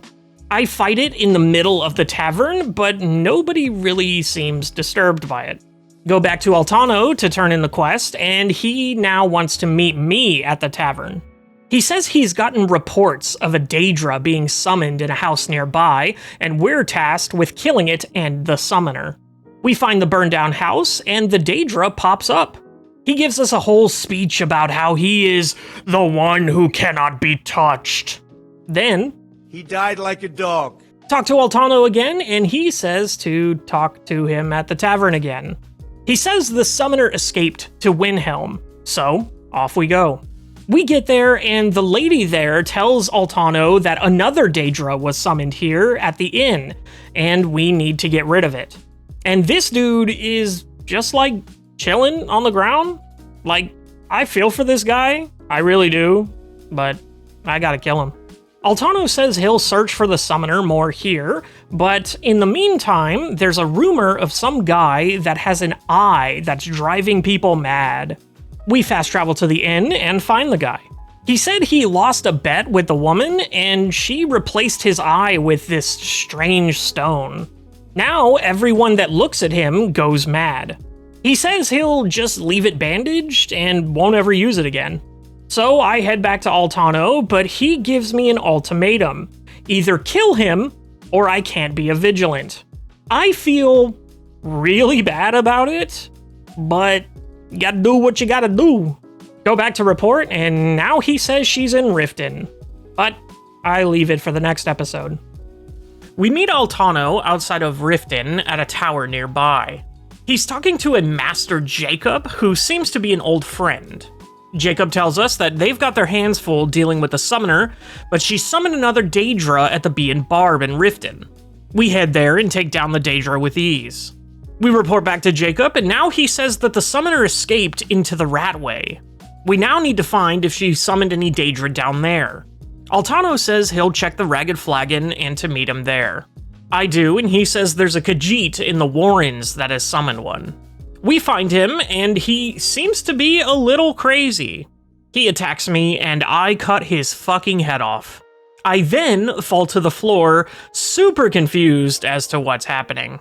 I know now that I was reliving his memories, a recurring thing that happens in this mod. I meet his wife, who made his favorite soup, even though she could have bought clothes. I'm at the soup store! Why are you buying clothes at the soup store? Fuck you! Then it cuts to this guy who killed his wife and is wearing her pelt. I fight a ghost and wake up just utterly baffled. When I try to leave, I run into the guy who killed that dude's wife, and I kill him too. I take the pelt of his dead wife and put it on his headless body. Mission complete, apparently, and it's time to head back to Altano. All he says is to report back to Jacob, so we fast travel back and find everyone dead. Turns out that the mercenary that had been with the summoner the whole time has showed up and slaughtered everyone. I put him down and head inside to where I get to see this dude who died cartoonishly, bro. I talked to Jacob, and he said that the summoner killed everyone it is trying to get to the shrine in the basement.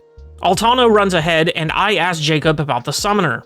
Apparently, she serves Molag Bal and looks exactly like Jacob's dead wife, who he fucking sacrificed in order not to die? Like, bro, what the fuck? Anyway, we head into the shrine, and there she is, saying that the ritual is almost complete. She's flanked by 2 more Daedra, and they all die super easy. We give Altano the mace she was using, and he immediately sends me on another mission to hunt a witch. She's just south of Iverstead in a place called the Witch's Pond. We find a small house where this woman and her daughter live. I tell the woman that I'm looking for a witch, and she attacks me. I kill her and realize that the quest isn't over. Her daughter needs to die too. Yikes. She has a cool doll that gives me some magic regen, so that's cool, I guess. I lose some karma and the quest moves on. I leave the house and there's a typical looking witch outside. She tells me that I'm cursed for killing them, and she's right.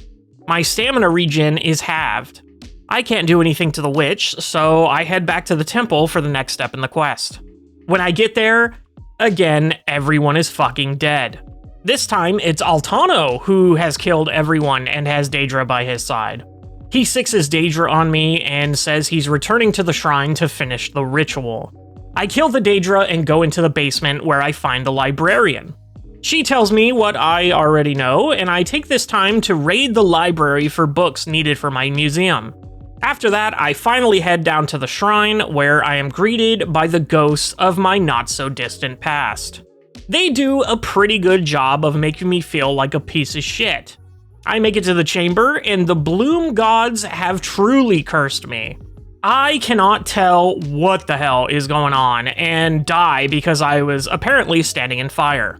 Next time, I get out of the fire, but still can't see shit. Altano finishes the summoning ritual, and out comes this huge monster. He promptly gets Jurassic Parked, and the monster talks to me. It's Molag Bal himself, telling me to join him or die. I give him the old "Be gone, fuck!" and the boss battle commences. I stay near his butt, which seems to be the safest space. One boss health bar down, and a long death animation later, and we are victorious. I talk to Altano, who's laying on the floor dying, and he says, "Sorry, forgive me please." Yeah, whatever, go in peace, loser. I destroy the altar, and the bloom goes away. I head back to the temple and find the librarian waiting outside for me. She says I'm in charge now, yay! I go inside just to go back outside for my next mission. There's a guard from Windhelm here saying that prisoners keep going missing in their cells and wants us to investigate. We go to Windhelm and talk to someone that has more details. We start our investigation in the dungeon following a blood trail that leads to a statue. The statue says it requires a key, so I'm assuming secret door. Secret door, secret door, secret door, secret door, secret door, secret door, secret door, secret door, secret door, secret door.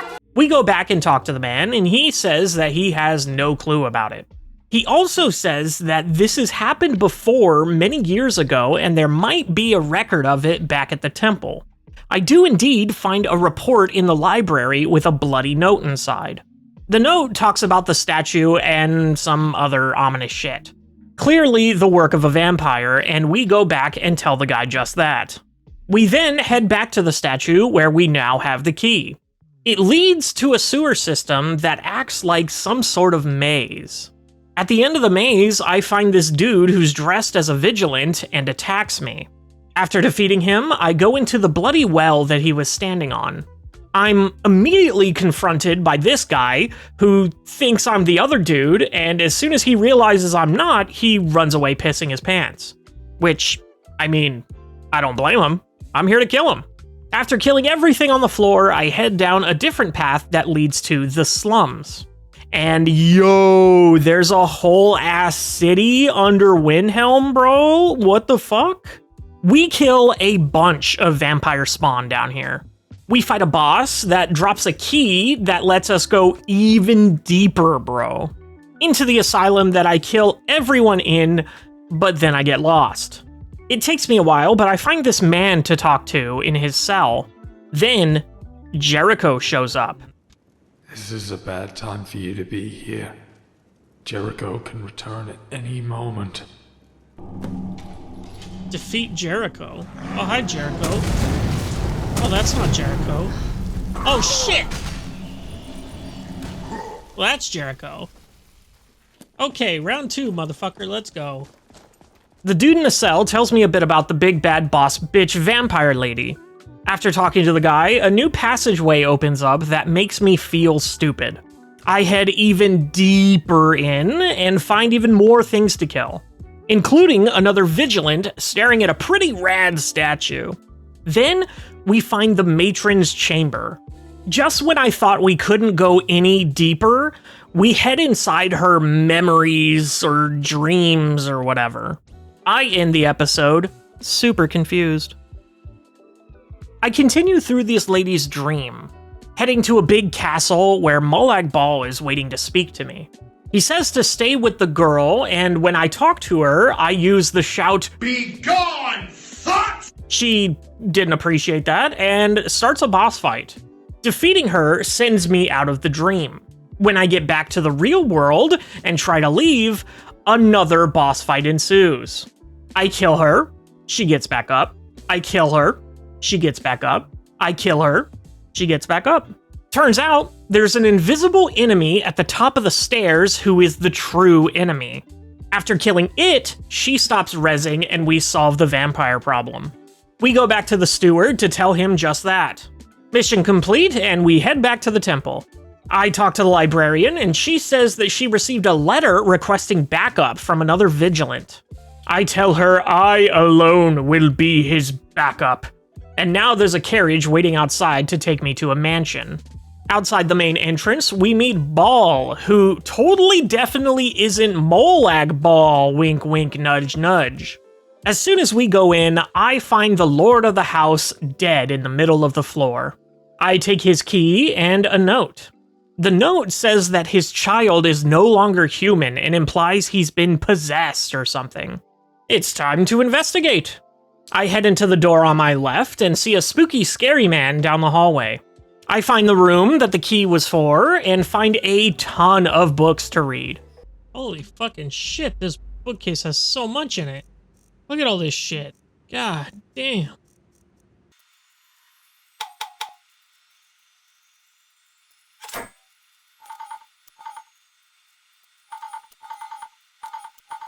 Okay, and we're done. Jesus. I like to think that Tar-Tei Penes just sat down in this creepy place to read all these books, and I took him like, he's been here for like 3 weeks. What is this? I find a journal on the desk that basically says that there had been a series of unfortunate events happening in his mansion. He went to the temple for help, and they sent a dude to check it out. A month goes by, and nothing happens. All of a sudden, people start dropping dead, and he finds a totem of Molag Bal in the basement. He dispels the totem and thinks that the curse has been lifted, but turns out there's like 5 more totems. I explore a bit more, trying to figure out what to do next. After looking it up, there is a blood trail leading behind the dresser to one of the totems. I activate it, and I am sucked inside. It sends me to a very Silent Hill looking area. We fight through some monsters and find some of the old servants here too. One had a note that talks about the master's son just being a kid, but we'll see more on him later. We make it to the end with a boss fight to top it all off. Then we dispel the totem and are transported back to the mansion. We got a new key for our troubles, and before checking out the new wing, I end the episode. We continue to explore the mansion, finding tons of locked doors and stairs. We finally find a door that we can actually open, and find some notes on the dresser. No, don't look at the titties. Don't look at the titties. Don't look. Okay. Note to Ball.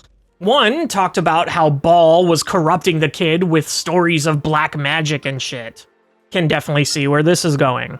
The next note is a love letter to Ball from Patricia.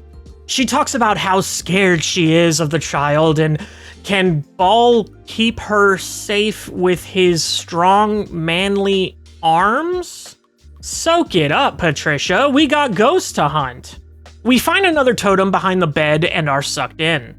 Another hellscape with more monsters. Only this time, I can kill the boss that's 3 stories above me. I make it through the dungeon without incident, and guys, I find probably one of the funniest weapons in the game. On the boss's body, I find the burnt corpse. I don't look at it now, but I do showcase it later. I dispel the totem and get another key. I find the door pretty quick, and this one gets me. Is this it? It is. Fuck, that scared the shit out of me. Fuck me, man. I find another note that is very disturbing. I do some more exploring and get scared by Juanathan for some reason, so I take a bit of a break. Is this the fake door? It is. Okay. Jesus Christ. Why am I so jumpy? I need to, hold on, give me 1 fucking second. I need to fucking center myself right now. I'm so fucking out of it. Okay, I'm back. I went out to pet my dog and pet my cat, and it has calmed me. Now I am iron-willed. Ah! Just kidding. My newfound confidence did not last long. Fuck!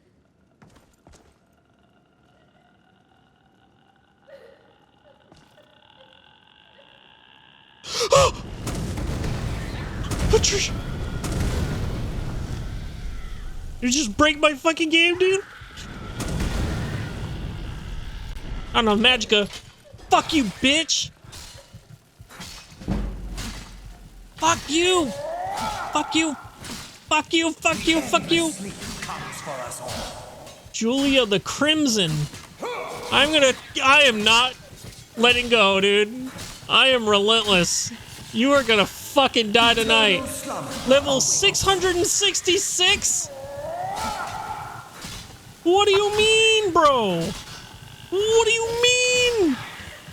I can't see what's happening. I'm so scared. Holy shit, Patricia. You too. Dude, fuck this mission. I'm just gonna, I don't know why I'm bobbing and weaving. I'm just gonna stand here and spam attack.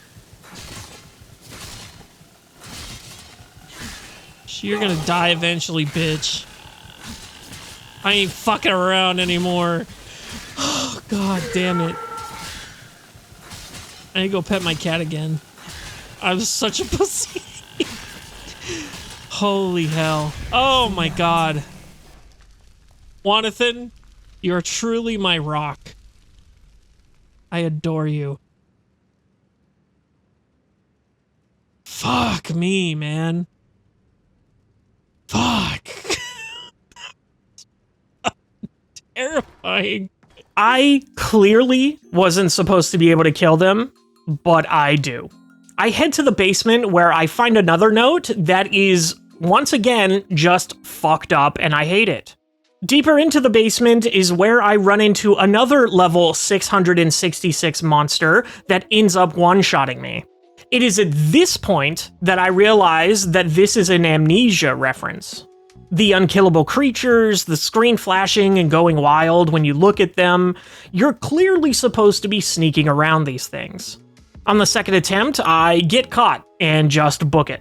Finding a key and watching Jonathan being an absolute unit and chasing the damn thing.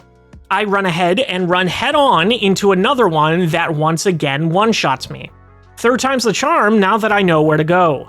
I run, get the key, get past the second guy, find some stairs, and find the door out of the basement.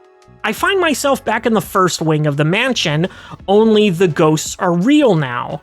I run past one and find a door to the garden. I try to leave the garden, but I don't have the key. I jokingly jump into the water and end up fighting the next totem. Inside the totem, I find a body from another servant and a note on said body that talks about the little boy being creepy again and blames Ball.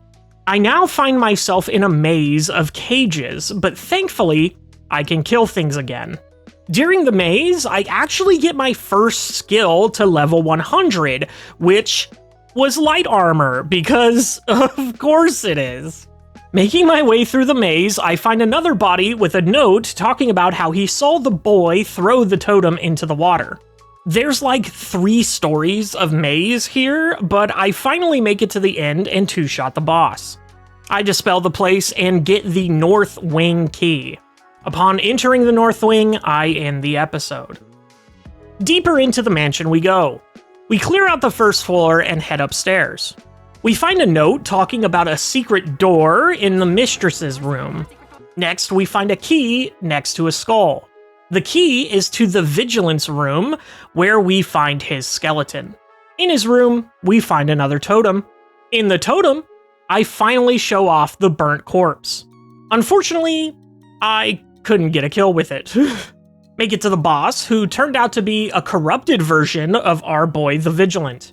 Dispel one more totem, and now I have to deal with the ghosts. I run for my life, finding a path to the mistress's room where I use the secret door.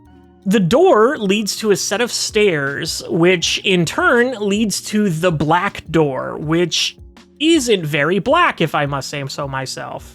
We are then greeted by some bullshit. The only way to go from here is into this last big totem. This one is some end of Eva type shit. I go forward and in spawns the boss. It's that red bitch again, except this time she has the animations of a dragon. She's not that tough though and goes down easy. We dispel the last of the totems and we are confronted by Ball. I nuke him and head up the ladder. I find myself at the entrance once again. Only instead of the man's body in the middle of the floor, it's the boy's. I dick around for quite a bit because I never get the option to interact with the body. It's not until after I reload my game that I get the dialogue box. I dispel the dagger and get jump scared by the boss spawning. I once again can't see a fucking thing because of the bloom, but I throw fireballs in the general direction till the health bar goes down. Molag Ball then shows his face and gives me two options. Die in the fire, or accept his help to leave. Time to experiment. I save the game and die a martyr. It sends me into the character creation menu, where you do indeed get to play as a different person. You talk to the librarian, and she tells you that your first mission as a vigilant is to investigate what happened to the leader of the temple. But the tale of Tar-Tei Penes doesn't end there. We reload and accept Molag Ball's twisted hand. He opens an Oblivion gate right next to him. Once we go through, we start getting grilled by Inquisitor Pepe. After he's done talking shit, he actually gives us quite a bit of useful information that goes right over my head in the moment because I cannot get over the fact that this mod is still going. We leave the building and get a look at just how big this mod gets. I explore the surrounding area, and when I get to the water district, I call the episode. It's time to thoroughly explore. We start by talking to some of the locals. Okay. Can we talk to any of these dudes? No? They're just chilling? What about you?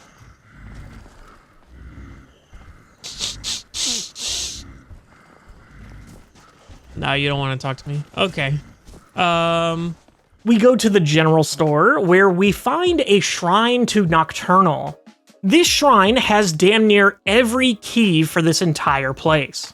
It only costs money, but increases my smithing for some reason. I got money to burn, so I grabbed them all. The merchant doesn't have anything of note, so on to the abandoned houses across the way. A house that is indeed not abandoned because we find a monkey man who works for the Thalmor. He tells me about these bodies that have swords stabbed through them, and we'll be seeing a ton of these. They basically just act as boss spawners. Next is the blacksmith, where I do a bit of shopping for the museum. After that is the fort. Apparently, they don't want me in there, so we hold off for now and I head over to the slave trader's house. In said house, I find a man in a cell, so I let him out. He seems nice, so I feel like I did a good deed. Next, I head into the old well to find a man chained up. I talk to him and completely comprehend what he says, I promise. Anyway, into another not abandoned house to find this cute little guy. But don't be deceived, this thing is pure evil. I don't really understand the point of him, but oh well. I explore a couple more abandoned houses that were actually abandoned this time. Then I go back to the fort. I fight my way through the fort that has the most vertical stairs I have ever seen. I get to the top and run into one of the Daedra that I had killed earlier in the questline. With his defeat, that concludes our time in the waterfront district. We start our adventure and are immediately stopped by a dragon. The fight wasn't hard, but it gave me a bit of a scare. Headshot, headshot, headshot. Excuse you? Absolutely not. You get back here and die. Come and face me then. I am. Why are you healing? Dude, that scared the shit out of me. Oh my god. 102 XP. Inquisitor Pepe somehow beats us to the gate it was guarding. He thanks us for taking care of it and tells us that next is the territory of Varla and his hounds. I ignore all his warnings and head forward. I start to wander and run into a body with a sword run through it. Oh, hello. Oh, shit. Oh, fuck me. Oh, fuck you, god damn it. He legit scares the shit out of me and kills me dead. Now I have to fight the dragon again, but this time it goes considerably better. I go back and get my revenge, but I can't seem to do anything with the bodies once they've spawned their guy. Just a way to get some cool gear, I guess. I venture forth and find the fort run by that Varla fellow and head inside. We find a bunch of guys just chilling at a table, so I kill them. Then we find an upstairs and a downstairs. We head upstairs first and find another table of men. Then we fight this huge fucking knight guarding a cell. In said cell, there is this worm skeleton man who is apparently a king. I talk to him and exhaust the man's dialogue. But if you've been following the channel for a while, you'll know that I was actually born with a birth defect that gave me -2 intelligence stat. So everything he says goes right over my head. I'm sure there's a 3-hour-long video about the lore of the Vigilant Quest mod, but this here ain't it, pal. I continue upwards and find the man himself. I straight up just tell him I'm here to kill him, and the boss fight starts. He eats my nukes, and I loot his body. After doing so, I'm cast off into his memories, where I get to meet the king before he became an undead worm. He tells me to kill the captive girl next to me, and I kinda do it without thinking. That ends the memory, and I'm back in the throne room. Now it's time to check out the basement. I head down and find a skeleton chef stirring away at his soup. Throw a nuke, and he turns out to be much tougher than I thought he would be. He has some cool gear for the museum, as well as a hat that makes potions stronger. I go up and start to check out the cells and find the same dude I let out in the slave trader's place. Bro is either unlucky or stupid, and turns out he's an alcoholic. With him free, that's all there is to do in the fort. I head outside and call the episode with this badass view. We continue our exploration of the perimeter of the city, leading us to a couple of sewer entrances, one of which I assume takes us deeper into the city. I also find another priory and a gate that requires 30 smithing to unlock. Luckily, I have 31. Thus marks the first time smithing has ever been useful in this playthrough. Before heading through the gate, I turn back to explore the places I've already found so that I don't get confused later. I start with the priory, since I figured it was its own self-contained area. I make my way through this giant underground temple-like area, stopping to fight a couple of skewered bodies. I see a chest, and getting to it makes me feel incredibly stupid. No, sir. Oh, look at that. That's cool. How the fuck do I get over there? Alright, here we go. Oh, fuck. I'm gonna save the goddamn game, dude. I know I'm gonna fuck this up. Yeah, look, I'm already fucking it up. Oh, yeah. Epic. Oh! Oh! Well, that's quite helpful. I don't have to go through a loading screen. Oh, come on, I jumped! Dude, I jumped! Third time's a charm, right? Oh, fuck me. Third time was indeed not the charm. I'm gonna try this until I get it. Come on! Come on, that's not fair. Oh, come on, are you serious? There's a little thing. God fucking damn it, dude. I actually feel super stupid. God damn it. I then find the door to head further in, and things are about to get spooky again. I head through door number 1 and find a circle of skeleton statues. When I get too close, they disappear and the floor rises to make a maze.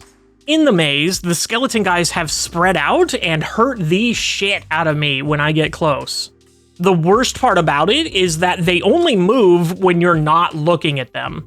For those of you who don't know me, this is probably my most hated horror trope in video games.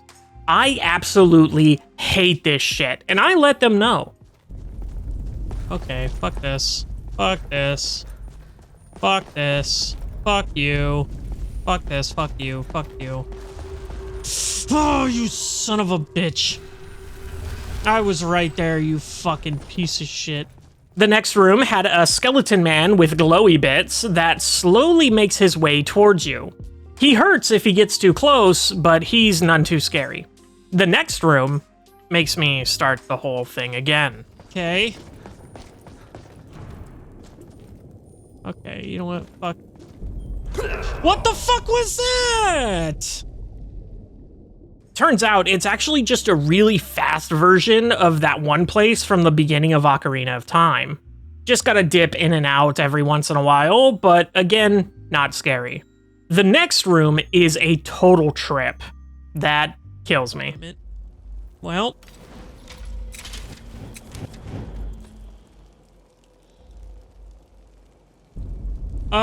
What the fuck? Well, it's a good thing I saved the game. I don't know what the fuck that was.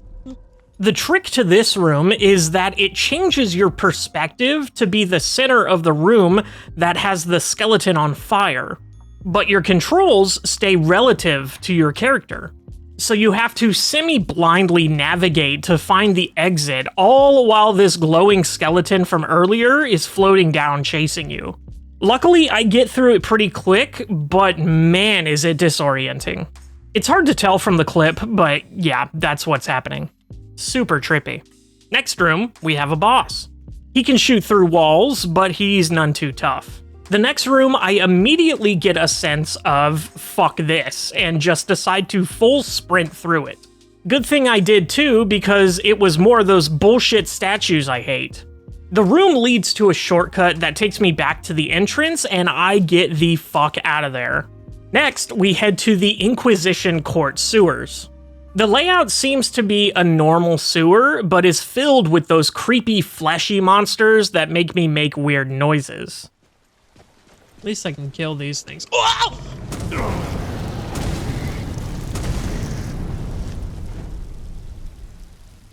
Deeper in, we see a big eye and a boss who gets stuck, so I just blast him. Continuing on, it gets more and more fleshy, with eyes everywhere. I then run into Conrad, a talking one of these things. He says he's waiting for the guy that I just killed, and I tell him that he went out for milk and cigarettes. I head up the ladder, and wouldn't you know it, the Inquisition Court sewers leads to the Inquisition Court. I kill the guards and go inside to find a circle of guys just staring at a skewered corpse. I kill them all, and then the boss. Also, the boss is just straight up Orenstein from Dark Souls 1, and has a really badass spear. Now, with being too fat to run, I end the episode. We start the episode by checking out the cool spear we just got. Turns out to have a unique weapon art that replaces the shout. Very cool. Also, turns out the Inquisition Court really has nothing for us at the moment. We kill one guy and look at a super confusing paper on the ground. I exit and explore the area surrounding the court. I find another priory as well as another skewered corpse. They spawn him in behind me, which is kind of a dick move, but he's not that hard and has nothing that I want. Head further down and find the entrance. Inside, I snipe a bunch of people and spiral down the ruins. I find a big cool room that opens a big cool portal revealing a big cool boss fight. Dude's level 122, so I use my infinite mana spell to just go to town on his ass. Looting his corpse, we find our new ring. Also, Inquisitor Pepe shows up to talk some more shit and tells us to go through the portal. In the portal, there's some floating cubes and a large corridor with more enemies to snipe. I make my way down the corridor, eventually getting absolutely dunked on. Fuck you, dog. Are you kidding me? Oh shit! You scared the fuck out of me! Holy shit. Dude just fucking murked me, bro. Oh my god. Get back to where I was and find another skewered body. This time spawning a dude with a bow called the Moon Shooter. What a sick fucking name, bro. Continuing on, I finally reach a dead end. Not believing it for a second or about to do something very stupid, I put my full faith in the Indiana Jones franchise. My leap of faith succeeded, and I continue to the next corridor. More dudes to snipe, you get the picture. Fast forward to this fucking guy. Yep.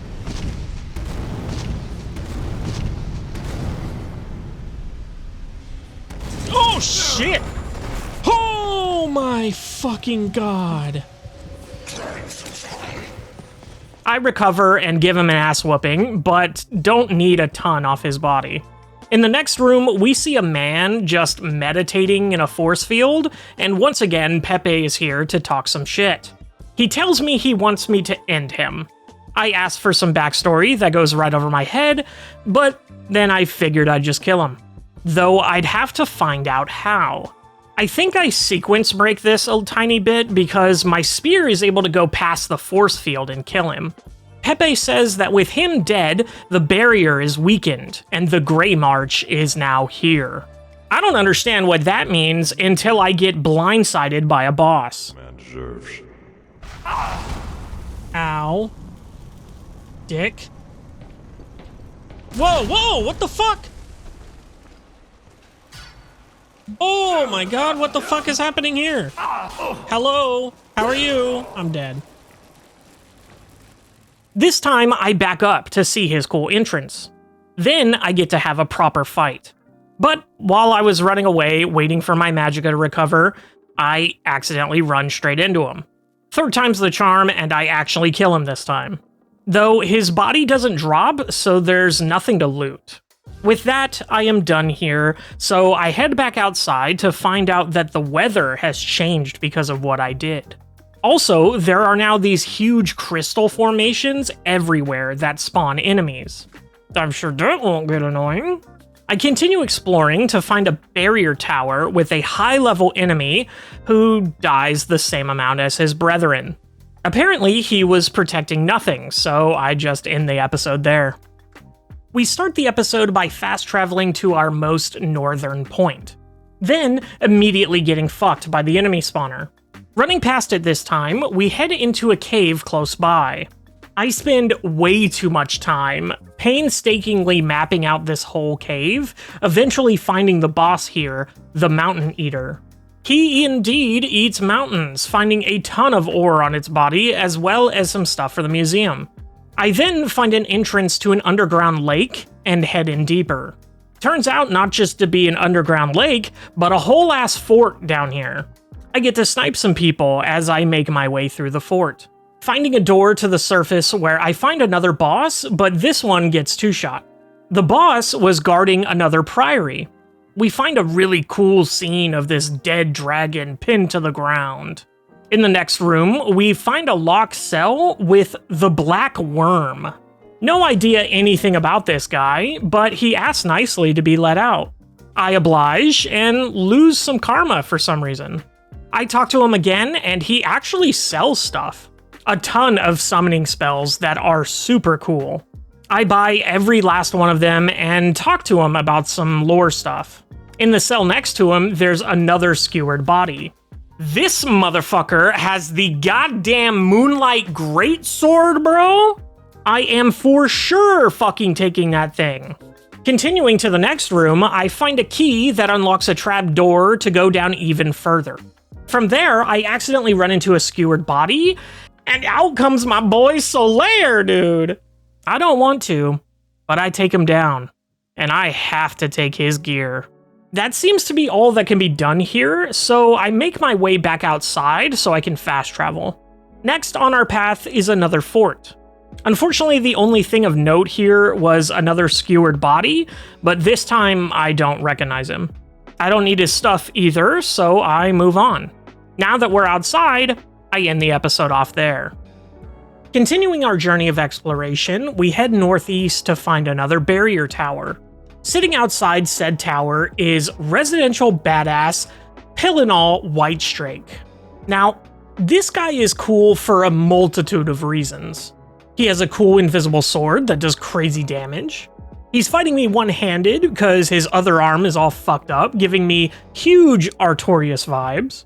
And lastly, this is the best part, according to Jim Bobby Hutchison 313, he is one of the most important figures in Elder Scrolls lore.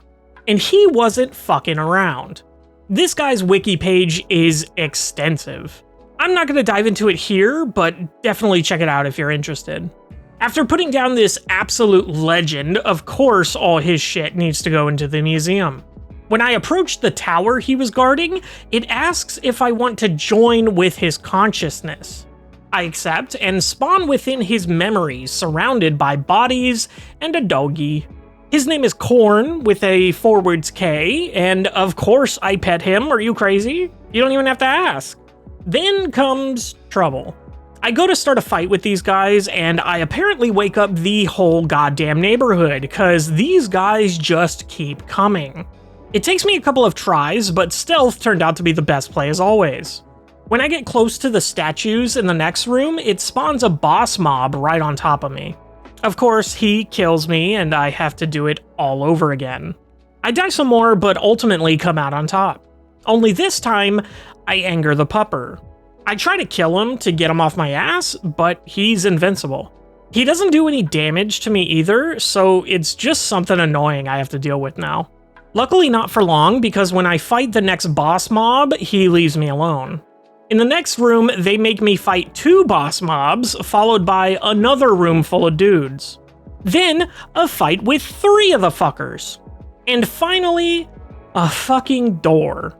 Through the big door was a big boss. I take all of his gear for the museum, and then Ball shows up. He tells me good job, but Pillinall is sick of his shit. He then opens up a portal to the boss's gallery. It's a bloody mess of flesh and bone trying to recreate some artwork. Then he shows me a lady in a cage and tells me to kill her. I really didn't think I had a choice here because it was a flashback, but when I do kill her, I lose karma and seem to get the bad ending for his story. It ends the flashback and I'm back where I started. We continue our journey around the perimeter, finding an apothecary, which carries nothing I need, so it's pretty useless to me. Right next door is the slums. I clear out the bottom floor, just a bunch of guys sitting in chairs. But when I go to the second floor to clear it out, I, for the life of me, cannot find the exit. I even went back and reviewed the footage to find where I came in from, and still there was no exit. So I had to reload my save to before I went to the second floor, and I just had to skip it. I exit the other side of the slums and end the episode. We trek on, exploring the northern side of the island. We first find an old temple of the 8 divines. Of course, just like every other place in this mod, it just goes deeper and deeper. Plenty of places to snipe down on some motherfuckers. Finding a door that needs magic to open, then finding some great arrows that I thought might be locked to using them on the great bow like Dark Souls, but nope. Can't aim with them, but that won't stop me from using them. Eventually, I find the boss and absolutely melt him. I don't need his armor, but he has a spell book, which reminds me to read all the ones I've been gathering. I then decide to try to summon an ancient flame lord. There we go. Yo, you're fucking sick. Why are you hiding your privates? You naked? Considered naked? Yeah, you're a little shy. That's okay. We then enter the prayer hall, where we find a dude just casually praising the Lord surrounded by bones. Turns out, he's a good guy though. We talk for a bit, and I end up asking him to join my party. He accepts because apparently I have enough karma. I then take a look around the room at the different altars. I decide to take Akatosh's blessing for the 10% boost to learning skills. With the place seemingly completed, we take our leave. The next place we find is this tower that immediately spawns a boss right behind me. After pelting him with fireballs, he goes down and has a ton of gear I need for the museum. He's got some cool bull armor and a giant guts greatsword. Now I'm super fat and need to put things away. So I end the episode to do just that in between. Get to start off the episode by going into the memories of the bull boss that we killed last episode. We get to see him walk down a corridor lined with his men. When we get to the end, we see Pelinal's body, and then the bull guy just vows to be evil. Then the whole fucking place goes up in flames. Flames that blow out my fucking eyes because the bloom is outrageous. A portal opens up and I follow the big guy in, ending the literal trip down memory lane. Not taking up nearly as much time as I thought it would, we move right along. Exploring the northwest portion of the map, we kill a couple of trash mobs, and finally, after 91 episodes, reach level 50.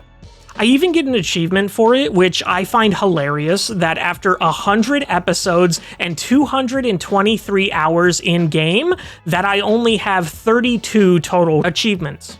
4 of which I get in like the last 2 episodes of this. Anyway, next point of interest is Sard's Charnel. Seems to be this sort of catacomb filled with skeletal enemies with a deep camaraderie. Sure, let me just get right on that. Oh shit! Get down, Mr. President! Find an elevator that leads to some enemies that truly disturb me. Ew, what the fuck is those? Ew! Ew! I guess I finally just got a good look at them, and yeah, they suck. I exterminate them with extreme prejudice and find another elevator to get me the hell out of there. Then, in the next room, I get one shot and have to do it all over again. Which extra sucks, cause that was actually the last room of the place.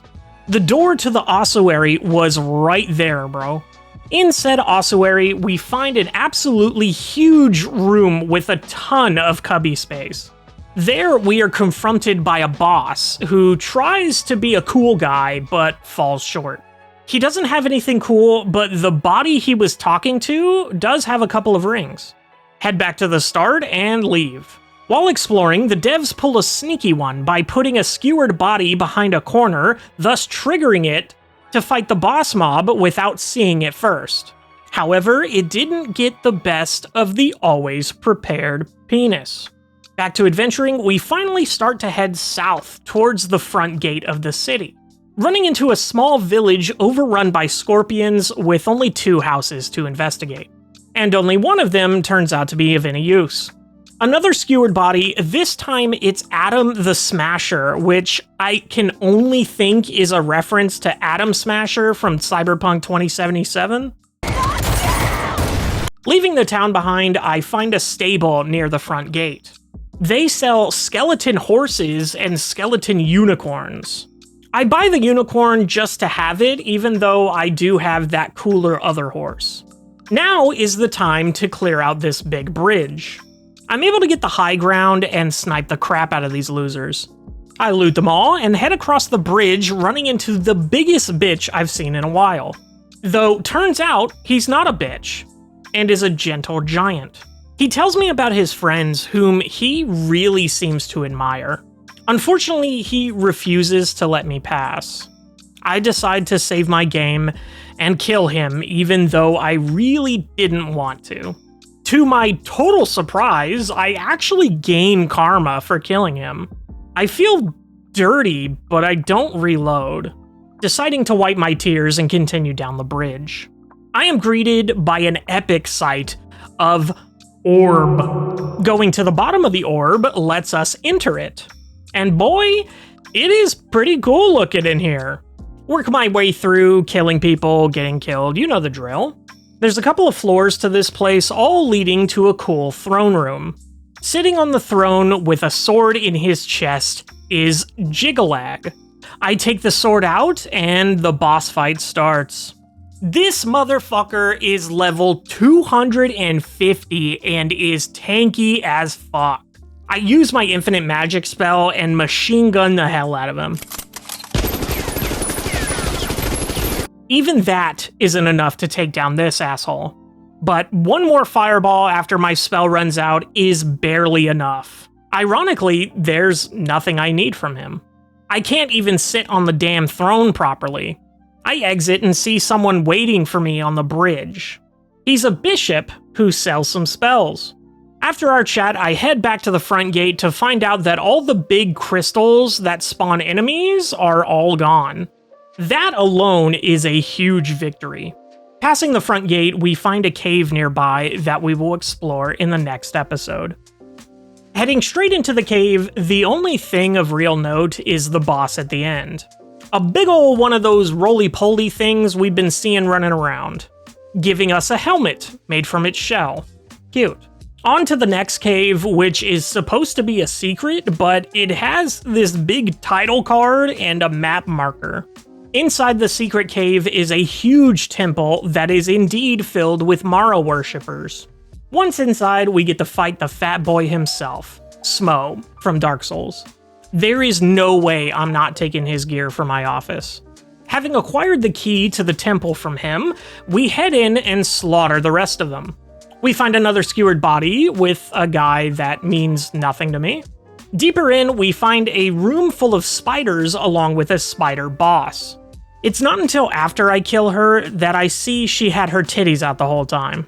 Nothing else to the place that I could find, so back out to the wasteland we go. Having completed our loop, I head back to the starting point to find a marker I missed. Turned out to just be a little shrine where I could change the weather or story progression. I don't fuck with it and fast travel to the sewers that lead to the inner city. It's filled with leeches and nothing important. We finally get into the inner city and find ourselves in a lovely garden. And who comes to greet us but the gardener himself? All we need from him are his swords. I go into the nearest door that actually heads to somewhere I've been before, but there's still enemies there, so it's new to me. Eventually, I do recognize the place and fast travel back to the garden. Moving north, we find some more absolute units. Past the big boys, we find Oltar's Charnel in the upper right corner. Inside, I ambush these guys, but Serana's summon totally turns on me and whoops my ass. I didn't even know her summons could do that. After reloading, I make it to the boss without issue. The boss is actually two, the Count and the Countess. Only they can't get through the door, so I just melt them from the hallway. I take their weapons and head out. Continuing my ring around the rosy, only this time I run into a bit of a roadblock. There's a gate that I need 50 smithing in order to open. Utterly defeated by a lever, I return to the garden and end the episode looking at a pretty flower. Now our goal is Manifest Destiny. That is to say, we just head west. Immediately get scared by another gate, but this one opens. Run into a skewered body that has a guy in Eastern-looking armor, but nothing I need for the museum. I then decide to try something new for once. I try out the spell Storm Hand. Even though it has very short range, it should have crazy damage. Finding my first victim, it sure does one-shot the fucker. Behind him is the door to Kyria Moramath. I probably pronounced that 100% correctly, but regardless, it essentially translates to Room with Big Stare. I try out another new spell in Grand Healing, but we find out soon that that was a mistake. I get to the top of the stairs and I find another dude sitting on another throne. So many thrones in this place, man. It's in this fight that I find out that Stormhand actually does considerably less damage than Ol Reliable at the cost of way more mana. We get a key to the Golden Sanctuary for killing the dude and head straight there. It is truly a golden sanctuary because it's piled high with shinies I can't touch. There's another room with even more fake gold piles and also the Pope himself. He's not looking too hot, so I phone up the Vatican to let them know to get the white smoke ready. He actually had a good chunk of change on him, as well as a staff that does crazy damage for a glorified candlestick. Behind the Pope, we find Big Egg.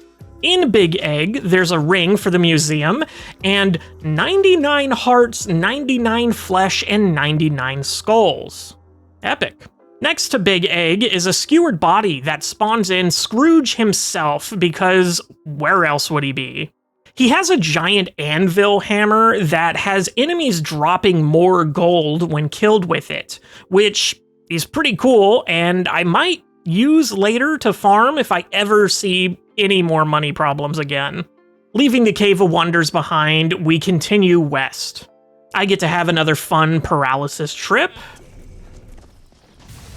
Oh, fuck me. What happened? He paralyzed me again, bro.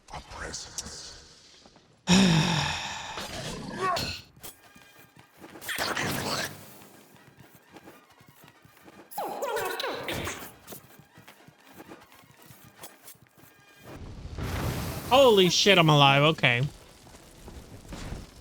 We reach another dead end, so I head into the intersection of the city. Find the big portal that leads to the inside of the tower, but we still have a little more exploring to do. I use the 4 gates to circumvent the roadblocks and discover a few more places. First is the Malatar Mansion. Honestly, not much of a mansion, and more of a series of gates for some reason. There's also this Khajiit sitting outside the gate called the Mad King. He talks some shit and attacks me, but he's level 1. I turn him to ash, and he continues to talk shit. The gate opens up, spawning more enemies that pose little threat. Continuing in, and oh look, another gate. I listen to him drone on and fight some more guys. And with the rule of 3, it happens one last time. I get to sit on yet another throne, and then head upstairs. We find the Mad King pissing and shitting himself on the floor like a neglected baby. I don't see anything else to do, so I put him down and gain some more karma. I take my leave and go through another gate. The next area we find is the arena, which I'm super excited about. The arena was always the first thing that I did when starting a new game of Oblivion. Much to my surprise, we now get to fight the Grey Prince, who was the champion of the arena in Oblivion and was actually a pretty good guy from what I remember. So I was pretty confused that I gained karma for killing him. Maybe just for the fact that he was a vampire alone? Regardless, he's dead and leaves behind the best armor I've seen yet. It will later become my new main set, but I wanted to get enchanted first. I finish exploring around the city, finding another skewed body with a man dual-wielding katanas, which was cool, but had nothing I needed. I end the episode by entering the tower. I keep trying to do the outro, but people just keep walking into the damn room. Finally ready to climb the tower, we clear out the first floor. Then it spawns in a ghost version of Inquisitor Pepe. He talks about, well, I don't really know what he's talking about. It goes right over my head, for sure. We find one last big guy at the top of the stairs and go through the door behind him. Thus begins the gauntlet of Daedra, the Grey March guys, and worst of all, stairs. After a ton of flights and a couple of cool elevators, we run into the mini-boss of the gauntlet.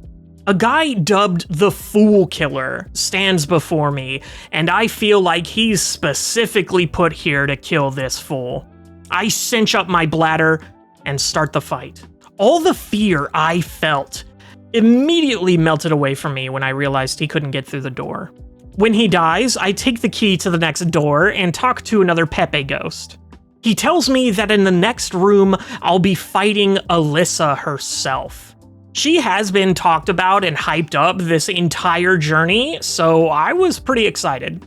Head into the next room to see a vortex force field with some dudes praying around it. I take out the ads, and that brings down the force field. I step inside the first lair and spawns in Volar, the Deathbringer. He has a really sick looking scythe that I really want. Now it's time to confront the bad bitch herself. I walk up to her and she starts spouting some nonsense. Then she gets absolutely dunked on by Laza of Order. I kill him for kill stealing and strip him naked to humiliate him. I take Alyssa's head, honestly just because I can, but now I'm over carrying capacity and gotta put some stuff away. In the next room, we talk to Pepe one last time where he tells me to turn back or die in vain. I tell him to fuck off and head up to the throne. Thing is, no one's there. I look around and find a thing that I can't use, but when I turn back around, who do I see but the man himself injured behind the throne? I don't know who did this to him, but all he does is plead me to stop. So I unceremoniously one-shot his ass and find he had that stone everyone was talking about. I put the stone on the little circle, and the big circle turns into a huge rising portal. I hop right in and go to heaven. There's a statue of Molag Bal that when I interact with it, I get this pop-up. Not knowing what the hell is going on, I walk forward, going into another portal that knocks me out and has me waking up next to a lake. Also next to some kitty cats that at the time I didn't recognize, but they are the Khajiit couple from the beginning of the quest, now reincarnated together as a little kitty couple. Then I talk to the Khajiit nearby named Jazan. He tells me he pulled me out of the lake and tells me about the kitties, but that's about it. He sells some rings that I need, but an overall pretty anticlimactic ending. I didn't know what to do with myself, so I just started fishing. Then I think, hell no, that can't be it. So I look up the ending. Turns out I didn't get an ending at all. First, I find out that you can actually use the eye to see how much karma you have, as well as being able to track all the quests in Cold Harbor. Something that would have been really helpful 10 episodes ago. Next, I head to the museum where I do some long overdue inventory management. While there, I look for the displays for the Vigilant mod. It's there that I see I did not complete Chapter 4. Lastly, I head back to the Temple of Stendar. In the library, there is a stone tablet thing that, when you use it, sends you back to the coffin you popped out in Cold Harbor. Some of the NPCs that we've run into are now hanging around here, so we can chat them up. Now, with all the quest markers active, I can finally see exactly what I haven't done. It's then that I see the tower behind the temple has a marker on it, even though I'm pretty sure I cleared it out. Apparently, I didn't do the memory thing, cause it wasn't active at the time. I merge with the memories, and it puts me in front of some dude that just tells me to go back. That's it. The memory ends, and I end the episode. Now it's time we finish this bitch. We start by going to the last of the memory towers.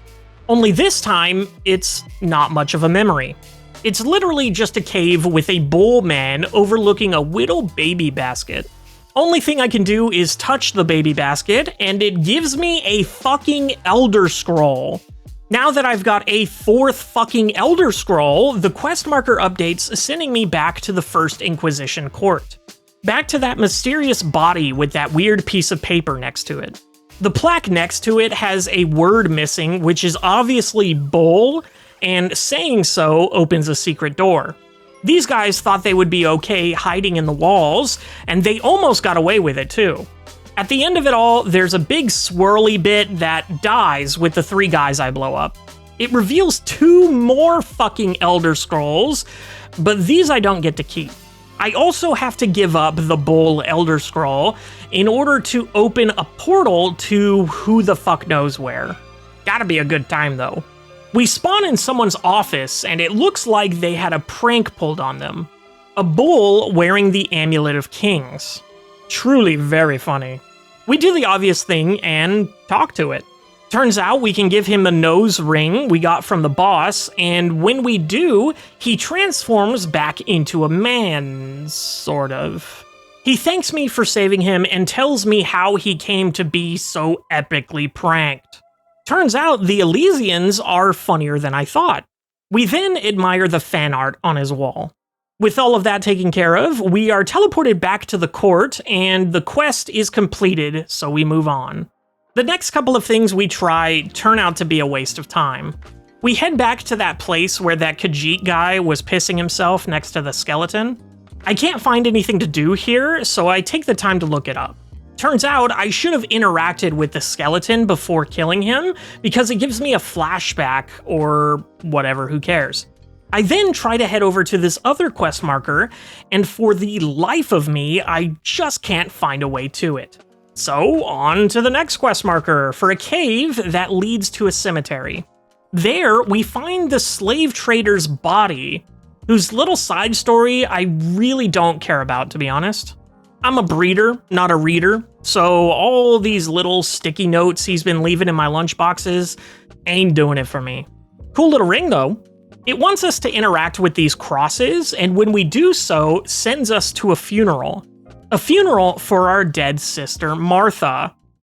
Why did you say that name? Ball shows up playing Freebird, and he says he can bring her back if we collect enough souls. We tell him to fuck off and get some karma. And scene. So we decide to check out the rest of the place. Of course, we've got some skeletons to fight, as well as some knights, and a boss right in front of the chapel, but none of them had anything of worth. Inside the chapel, however, there is a man praying, just surrounded by bones. He spouts some zealot nonsense before attacking me. I blow his back out and take his sword and boner. I try to interact with the dick of the skeleton he was praying to, but nothing happens. Now it's off to the final quest marker back at the slums. I for sure thought it was going to be something on the second floor, but the marker leads to a door I missed called Beggar's Path. In Beggar's Path, we kill a lot of dudes that were honestly just chillin'. We then find a guy that I leave alive who's just... The next room in this sewer really opens up, and now I get to swim at the speed of sound. At the other end, we find a shortcut back to the guy. We go back through the shortcut and find the real way forward. On to the giant downward spiral that I eventually get bored with and just jump straight down. At the bottom, I find another skewered body. Again, nothing interesting, so we move on to find a knight and a flesh dog thing sitting around a campfire. With everything they say going straight over my head, I grab this glowy key and head into the next room. I'm greeted by a scary wall of flesh and eyes. Of course, spawning a boss fight. This Mary bitch is fucking huge, so I melt her with my infinite mana spell. When she dies, I absorb her soul like a dragon for some reason and get control taken away from me to the point where I almost die. It cuts to black, and when I wake up, I'm playing Oblivion. We get to meet Pepe when he was alive, and he tells us that we're a witch, and will be burning at the stake. Molag Bal comes over to say, damn, that sucks, bitch. And we're sent back to our body. We loot the boss and find a tentacle sword that I technically don't need, but take anyway, and a ring. I make my way out, and with all the quests I can get to done, it's time to end this bitch. I get back up the tower to the statue, and this time it works.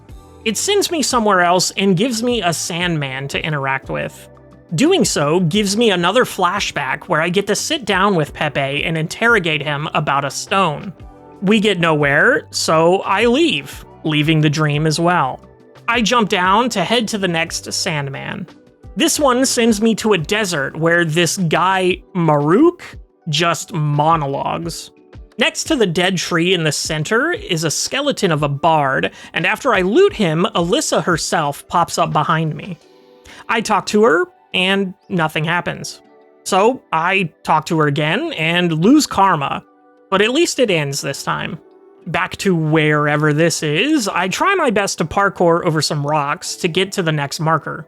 Before I can get to it, guess who's standing in my way? The man himself, Molag Bal, come to finally fight like a man. Which, I'll admit, terrified me at first, due to him being level 204. So I hit him with every fireball I could manage and decided to be a bit cheeky and finish him off with the Bard's Dagger. Then I kinda just move on with my life. I climb up to interact with the final Sandman, and it sends me to a beautiful forest. I head over to the quest marker, and it's pointing at nothing. Confused, I take a break to look it up. Turns out you have to talk to this girl on the other side of the tree, and now that I know the path to the best ending, that's what I'll be going for. She says I need to finish the song, so I guess I'm playing as the bard now. I tell her I'll figure it out for the next time we meet, and then some guy runs up to take her away.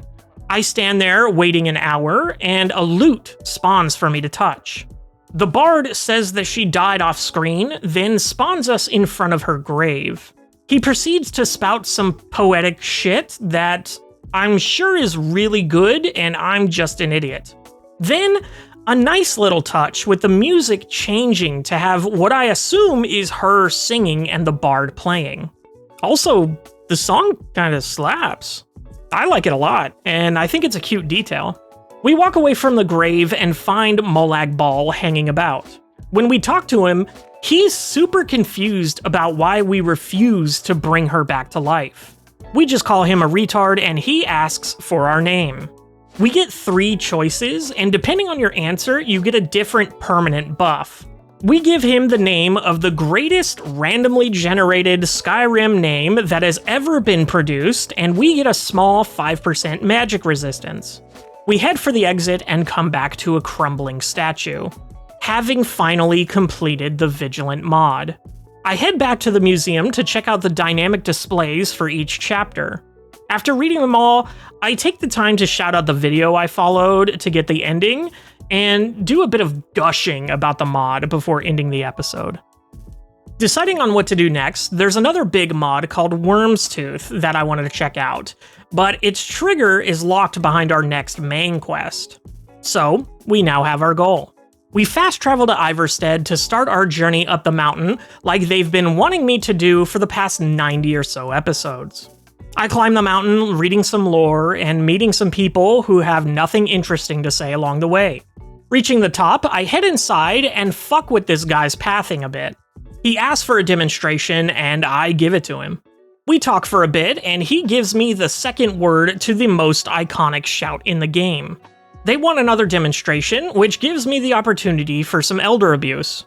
They take me outside to do the only thing I remember about this quest, running through the gate.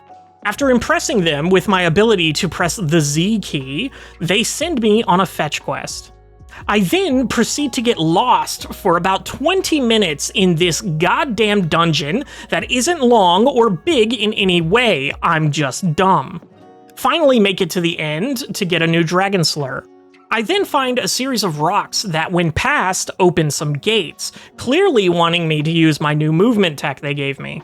Though when I do, it totally shits the bed and crashes my game.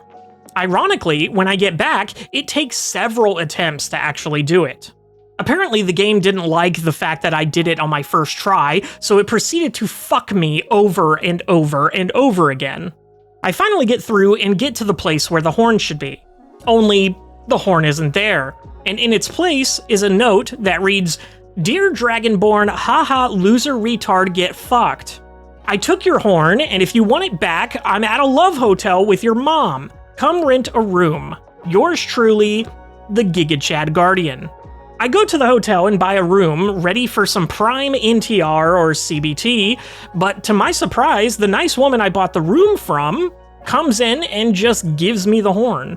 She takes me into the other room to talk, but surprisingly, this secret room isn't filled with whips and chains and gimp suits. Turns out, she actually wants our help slaying some dragons. She tells us to meet her at an ancient dragon burial site. When I get outside, she immediately dips. trying to start episode 97, and I'm ambushed by werewolves. I take them out and proceed to figure out what the hell I was just doing with my life. First thing we are going to do is return the horn. And as soon as we do, they teach me the final part of the iconic dragon slur. They then say I'm ready for a circle jerk session, so I suffer through that. I then get to explore and get a quest to find the library. A quest that I fail because I can't find it and get bored. So I head out to help at the dragon burial site. As soon as I spawn in, someone stops me to give me the starting quest of the Worm's Tooth mod. We'll be doing the intro quest for that, but I'm waiting for episode 101 to actually go there and check it out. For now, we make our way to our objective, only to be hit with this. We'll definitely be doing that next, I think. For now, we are going to help her with the dragon burial site. Holy fucking what?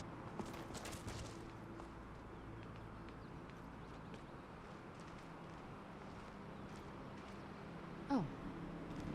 I'm sorry? This dude just spawned and died on top of me. Man, this episode's crazy. And things get worse the closer I get.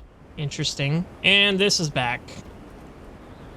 Why? I've really got to look up that shout, bro. That clear sky shout. I also got to look up who told me about that, because I'm going to have to give him a kiss. I'm going to have to hold him down and kiss him. You are fucking me right now, bro. Is this, like, scripted?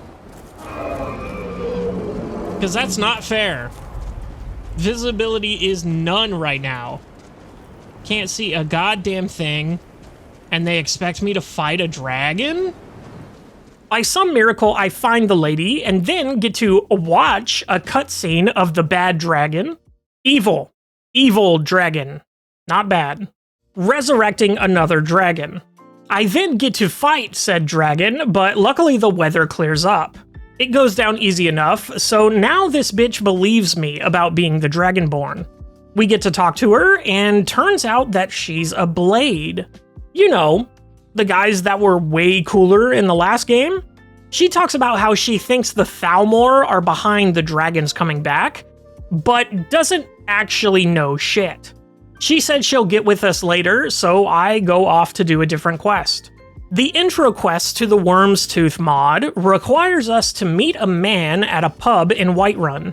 I sit next to him, and Serana gets all passive-aggressive for me not pulling up a chair for her. I was beginning to think you were never going to show up.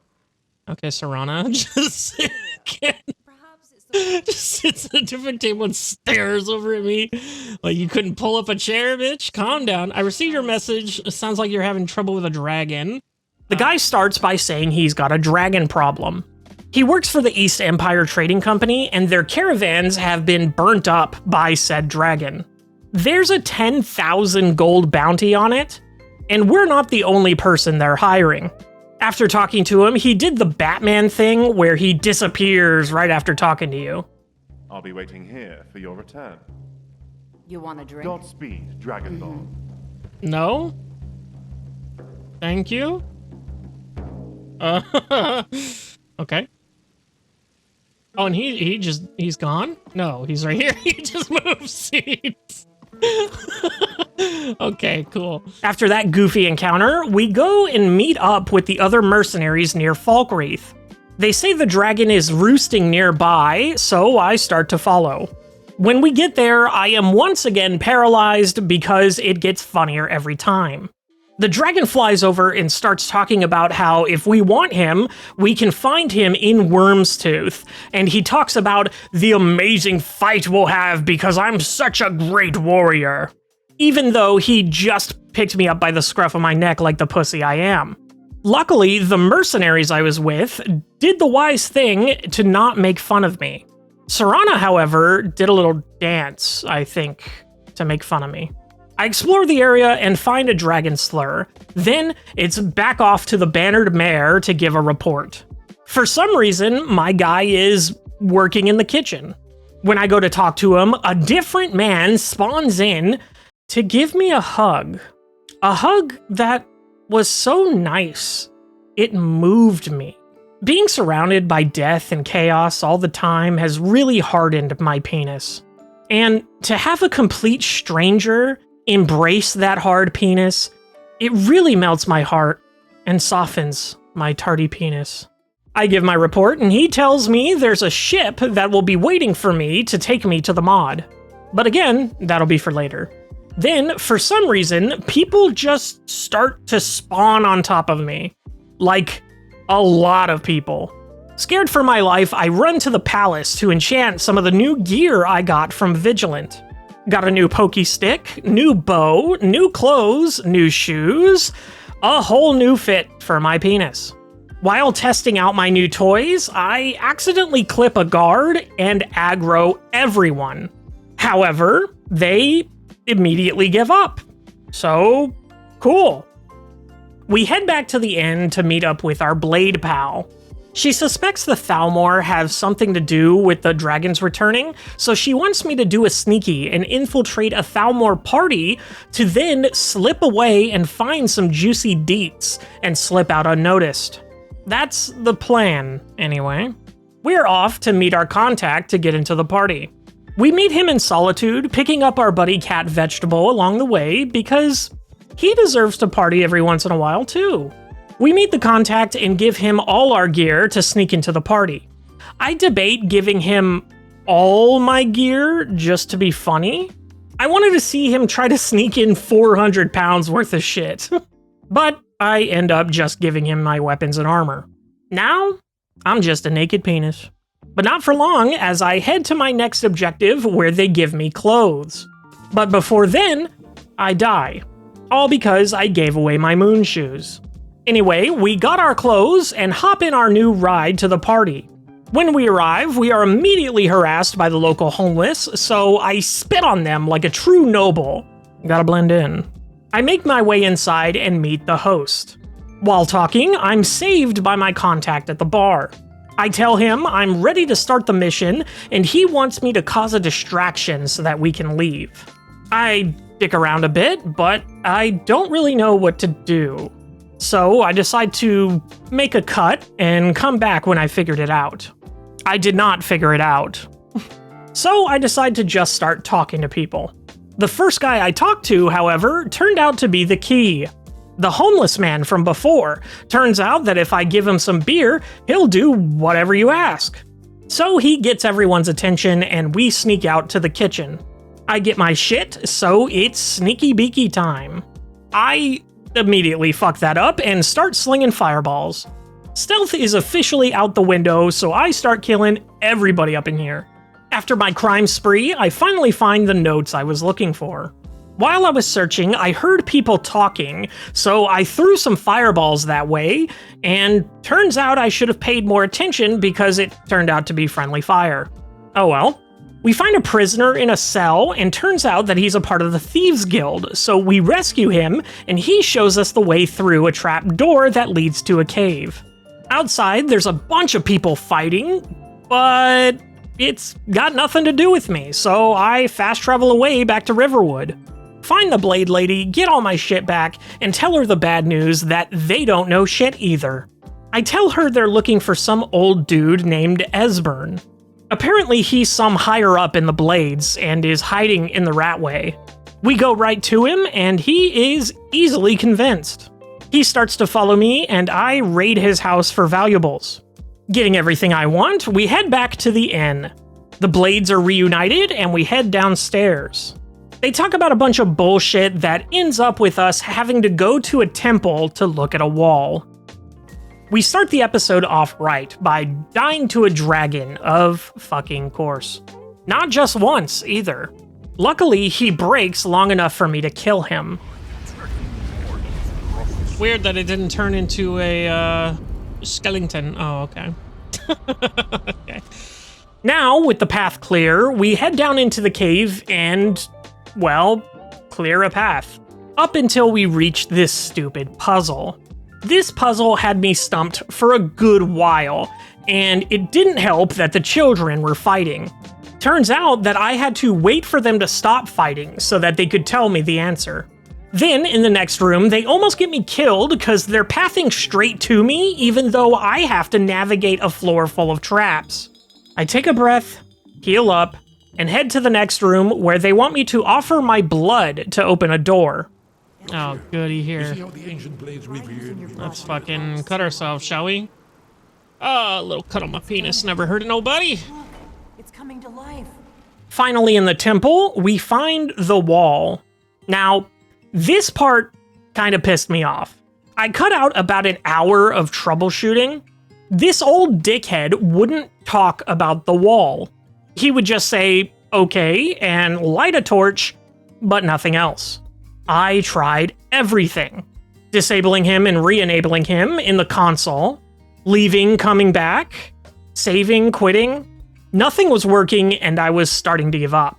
Then I noticed that the blade bitch was nowhere to be seen. Turns out that she was stuck in the hallway and needed a little disable-enable action to get her moving again. She starts moving and finally talks to the motherfucker. Once again, I'm pissed at how simple the solution is, but now the game can move on. The old man spouts some bullshit about needing a shout to take down Alduin. So now they want me to go back to the Greybeards and ask them about it. The Greybeards do not know it. Great. But they want me to talk to their leader. He lives on top of the mountain and I need another shout to get to him. They take me outside and teach me the Clear Skies shout, which is exactly what I was looking for. I had no idea that this was how you got it. And I'm so glad because now I don't have to wait in between random weather effects. For now, our goal is to scream our way up this mountain. And of course, their leader is a dragon. Everyone remembers this. It's one of the few things that I actually remember from my original playthrough back in 2011. What I didn't remember was just how slow this bitch talks. God damn. He gives me the shout to breathe fire, and I mean, good on them for not making this the first shout that you get, because that would just be too typical, you know? He then asks me to spit in his face, to which I oblige. And now that I've provided him with this service, I ask him to teach me the Dragon Rend shout. This motherfucker doesn't know it either. He then wastes more of my time by telling the story of how Dragon Rend doesn't actually kill Alduin, it just cripples him, allowing the humans to use the Elder Scroll to send him forward in time. Which is a sick story, but doesn't help me none. But then he tells me it can help by using the Elder Scroll now to travel back in time and learn the Dragon Rend shout there. The game then tells me that I already have the Elder Scroll I need, but I've got 3 of them and don't really know which one it's talking about. So I try reading them all and get the right one on my second try. It then shows me a scene of what happened that day. These dudes bully the shit out of this dragon. Then Alduin shows up and starts to bully him back, which ends when he's teleported away. And flung him into the future, where my evil is law. The scene ends, and I now know Dragon Rend. When I get back, guess who's waiting for me? The big bad himself. Now, I'll be real, I don't remember fighting him this early on, and just his level alone was pretty intimidating. But I now had the ultimate card up my sleeve, Dragon Rend. His kryptonite finally in my possession. I equip it and immediately hit my fucking teammate with it, dude. One of the few dragons that's actually nice to me, and I just hit his ass with a fucking secret technique. I do actually manage to hit Alduin with it, and it really seems to do fuck all. It kinda just makes him land, and if it further debuffs him than that, it is not even noticeable. So of course I die, and die, and die, and die, and die, and die. I eventually find a spot where I don't get shit on, and manage to whittle him down. Of course he doesn't die, however, and talks some shit before fucking off. I talk to Parthenax, and he praises me for my effort despite my oopsie-whoopsie friendly fire moment. He then says that he doesn't know where Aldwin went, so we need to beat it out of one of his buddies. We need to convince the Jarl of Whiterun to let us use his palace to capture one of his gangs and show him what's what. After that, we chit-chat for a bit too long because it gets pretty dark out and the streetlights come on, which means it's my curfew, so I can't play outside anymore. Well, we got a ton done in these 50 episodes, huh? Tackling the Dawn Guard, finding our waifu, even if we didn't finish it. Getting back to the past with the paradox-filled mystery of the Forgotten City mod. Climb the ladder in the Thieves Guild, returning it to its former glory. Triumphantly conquering a god and saving sinners in the incredible Vigilant mod. And even getting some mainline quests in there at the end. This has been such a fun and wild ride, and I want to thank anyone and everyone who's been on this journey with me. Whether it's just through these recap specials or watching the episodes as they come out, thank you again for taking the time out of your day to watch me flail around and try to be funny. I've always had tons of fun playing video games, and I've always wanted to share that experience. And it fills me with so much joy and satisfaction to see that someone else out there actually gives a little bit of a shit. I also want to thank the people behind the Elysium Modlist itself, as well as all the creators on every mod in said list.